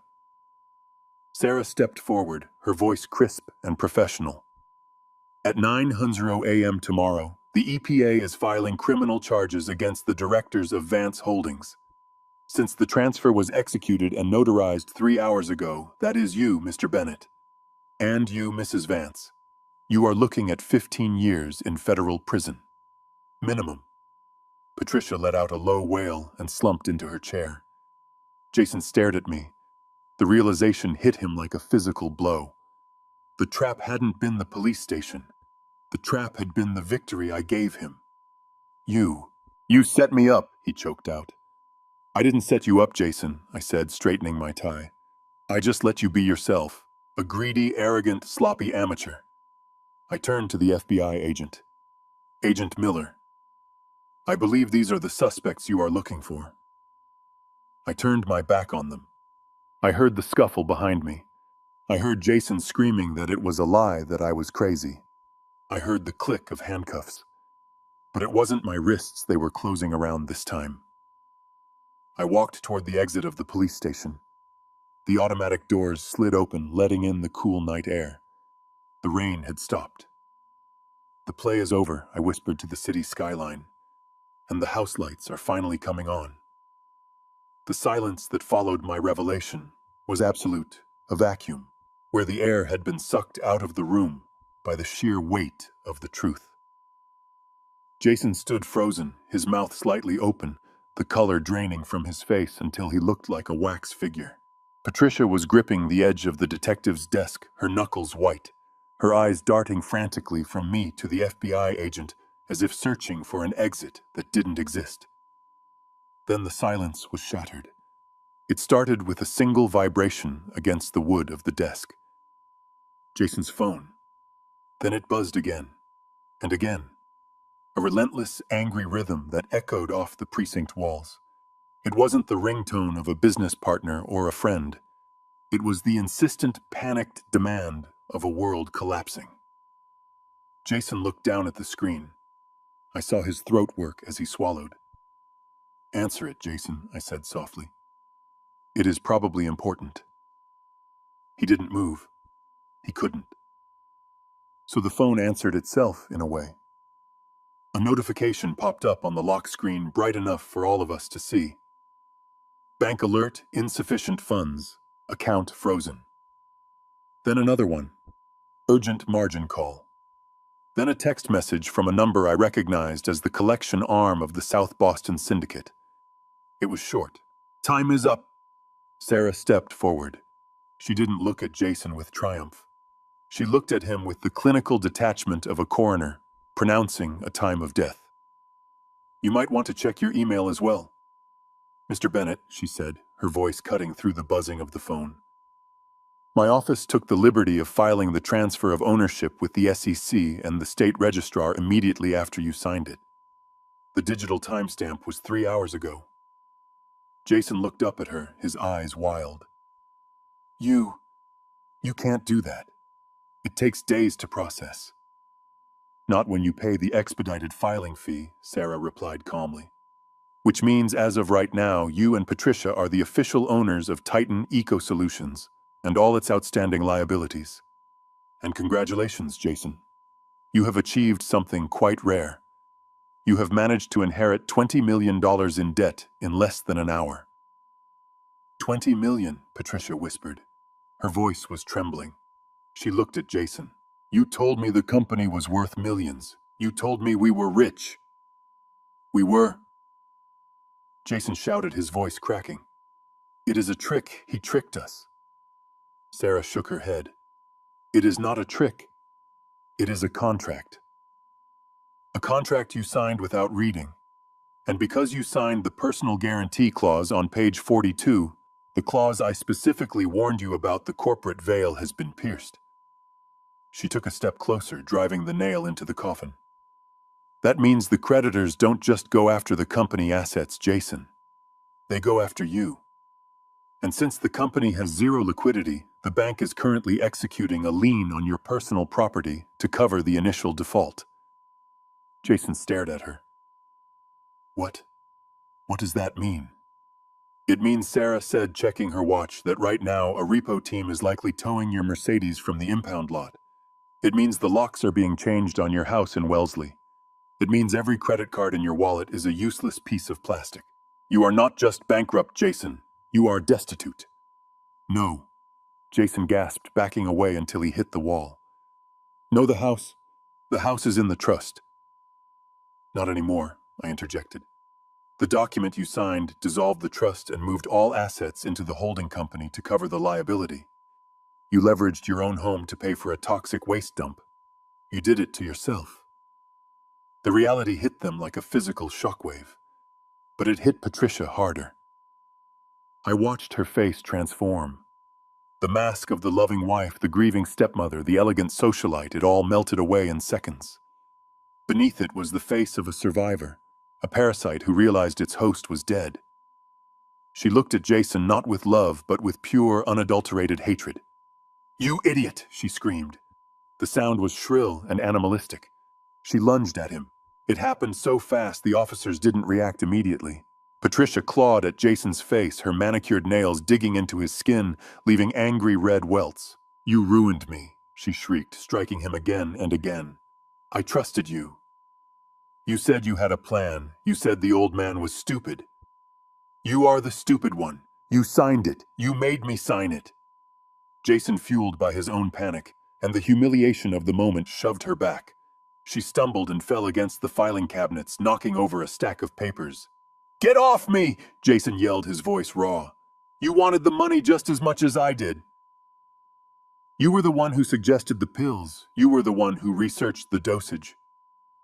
The room went deadly quiet again. Even the detective froze. Jason stopped, his chest heaving, realizing what he had just screamed in a police station full of witnesses and recording devices. Patricia lay on the floor, looking up at him with horror. He had just confessed. He had just implicated them both in attempted murder. Agent Miller stepped forward.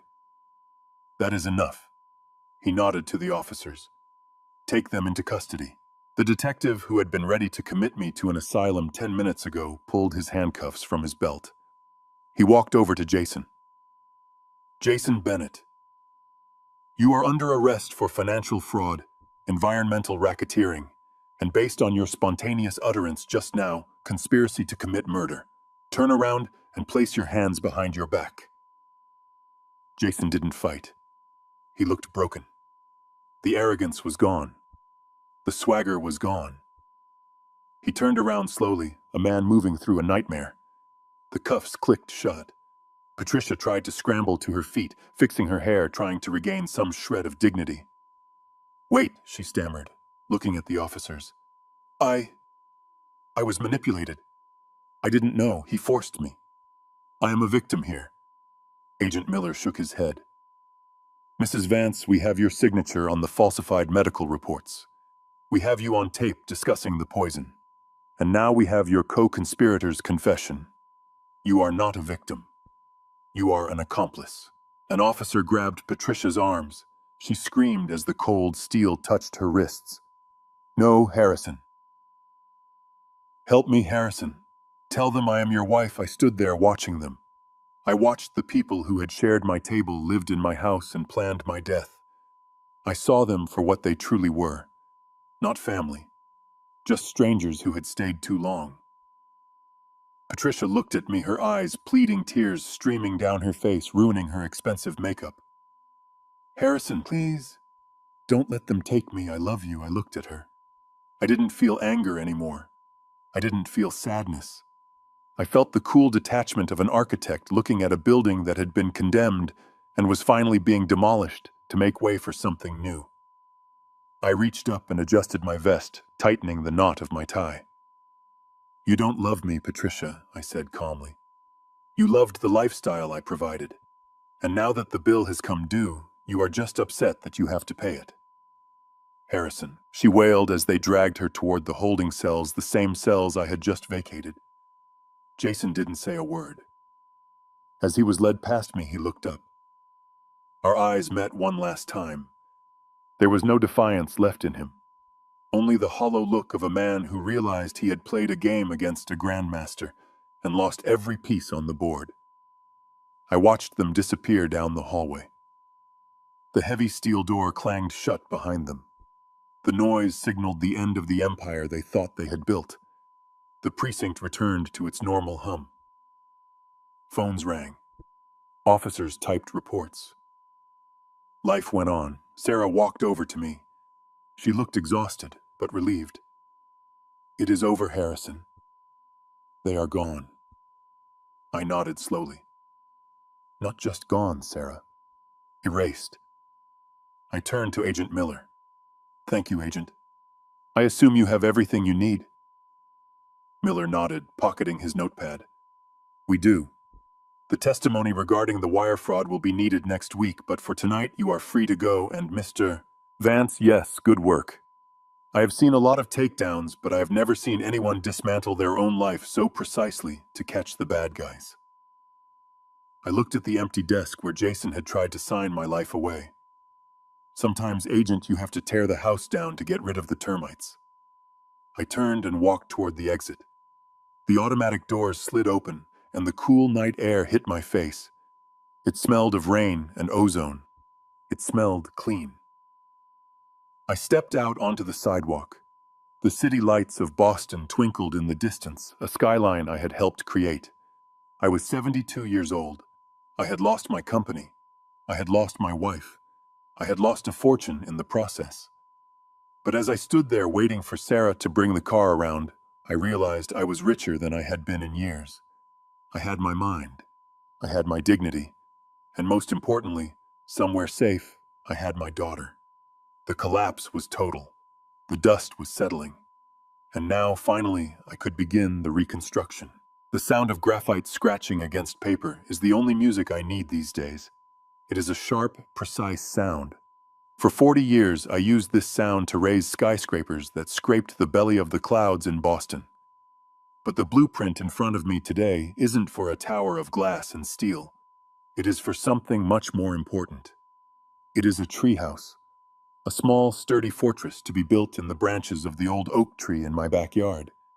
It has reinforced walls, a secret hatch, and a view of the lake. It is a safe place. I look up from my drafting table and gaze out the French doors. The autumn leaves have turned to gold and crimson, painting the world in warm hues that contrast with the cold gray of the past 6 months. In the garden, sitting on a blanket, is Emily. She is not the hollow, terrified woman I dragged out of a locked bedroom. She is laughing. She is holding Leo, my grandson, lifting him up toward the sky. Leo is 3 months old. He has his mother's eyes and my stubborn chin. He is healthy, loud, and blissfully unaware that his father is currently sitting in a federal holding cell awaiting sentencing. Emily is healing. It hasn't been a straight line. There are days when she flinches at loud noises. There are days when she calls me 3 times an hour, just to make sure I am real, to make sure her memory isn't playing tricks on her. The gaslighting Jason subjected her to left deep cracks in her foundation, but we are filling them in with truth and therapy. She is seeing a trauma specialist twice a week, and she has taken over as the interim CEO of the new company I formed. I cleared the debts. I liquidated the toxic assets. I gave her a clean slate. She is tough. She is a Vance. But before I could fully settle into this new season of peace, there was one loose end I had to tie off. One final inspection of the wreckage. Yesterday, I drove to the Federal Correctional Institution in Danbury. It is a low-security facility, but it is still a cage. The visiting room smelled of industrial cleaner and stale coffee. I sat on a metal stool separated from the inmate side by a thick sheet of plexiglass. When the guard brought Patricia in, I barely recognized her. The woman who used to spend thousands on serums and treatments to look 40 was gone. In her place was a woman who looked every minute of her 60 years, and then some. Her hair, once dyed a rich, vibrant chestnut, was now dull and streaked with aggressive gray roots. Her skin was sallow. She had lost weight, her prison uniform hanging off her frame like a sack. She sat down. She didn't look at me with the haughty arrogance she used to have. She didn't have that manipulative glint in her eye. She looked shattered. She picked up the phone on her side of the glass. Her hand was trembling. "Harrison," she whispered. Her voice was raspy, broken. I picked up my phone, but I didn't say anything. I just watched her. "I am so sorry," she cried, tears spilling down her cheeks. "Please, you have to believe me. I was scared. Jason threatened me. He said he would hurt me if I didn't go along with it. I never wanted to hurt you. I miss you. I miss our home." I listened to her beg. I listened to her try to rewrite history, trying to cast herself as a victim one last time. She talked about the good times we had, the trips to Europe, the dinners. She tried to find a hook, a crack in my armor that she could wiggle her finger into. "Please, Harrison," she sobbed, pressing her palm against the glass. "Can you speak to the judge? Can you tell them I was coerced? If you help me, I can get a reduced sentence. I will sign anything. I just want to come home." I let the silence stretch. I let her hear the hum of the fluorescent lights and the echo of her own desperation. "Patricia," I said finally. My voice was calm. It wasn't the voice of a husband. It was the voice of a judge. "You are not listening to yourself. You are still trying to negotiate a deal. You still think this is a transaction." I leaned forward. "I spent my entire life building structures," I told her. "I know that a building is only as strong as its materials. I thought you were marble. I thought you were steel. I thought you were the structure that held my life together." I paused, watching the hope fade from her eyes. "But you were just drywall, Patricia. You were just paint. You were decoration covering up rot." "Harrison, please," she whimpered. "We were family." "That is where you are wrong," I said, delivering the final blow. "You made a classification error. You thought that because you wore my ring and lived in my house, you were the owner. But you weren't." I stood up. "You were just a tenant, Patricia, and you violated the lease." I hung up the phone. I didn't wait for her response. I didn't watch her crumble. I turned my back on the woman who had tried to erase my mind, and I walked out of the prison. The heavy steel doors clanged shut behind me, sealing her in the past. Now sitting in my study watching Emily play with Leo, I feel a sense of lightness I haven't felt in years. The house is quiet. The poison is gone. The parasites have been evicted. I pick up my pencil and go back to the drawing. I need to make sure the railing on the treehouse is high enough. I need to make sure the ladder is secure. The sun is setting now, casting long shadows across the lawn. I will have to turn on the lamp soon. But for a moment, I just watched the light fade. They thought I was an old man at the end of his day. They thought the sun was setting on Harrison Vance. They didn't realize that I wasn't the sunset. I was the storm that comes before the clear morning. I close my sketchbook. I stand up and walk toward the door to join my daughter and grandson in the garden. The world is a cruel place. It is filled with people who will smile to your face while they mix poison in your drink. It is filled with people who see love as a weakness and loyalty as a tool. But they forgot the most important rule of nature. You do not corner a builder, because we know how to bring the roof down. And as long as there is breath in my lungs and blood in my veins, no one is ever going to touch the people I love again. My name is Harrison Vance. I am a father. I am a grandfather. And I am the wall that stands between my family and the wolves. If you have ever had to cut toxic people out of your life to save your sanity, let me know in the comments. It is a hard lesson to learn, but sometimes the family you build is stronger than the family you marry into. We often grow up believing that family is a sacred bond that can never be broken, no matter how much pain it causes us. But my story is a reminder that the title of wife, husband, or child is not a license to abuse. Real loyalty isn't about blind obedience. It is about mutual respect and protection. I learned that you cannot save someone who is actively trying to destroy you, even if you love them. Sometimes the most heroic thing you can do is lock the door, protect your peace, and let the toxic people face the consequences of their own actions alone. If this story resonated with you, please hit the like button and subscribe to the channel. It helps me share more stories of survival and justice. And tell me below, what was the moment you realized you had to stand up for yourself? I read every comment. Stay strong, stay safe, and never let anyone underestimate you. See you in the next video.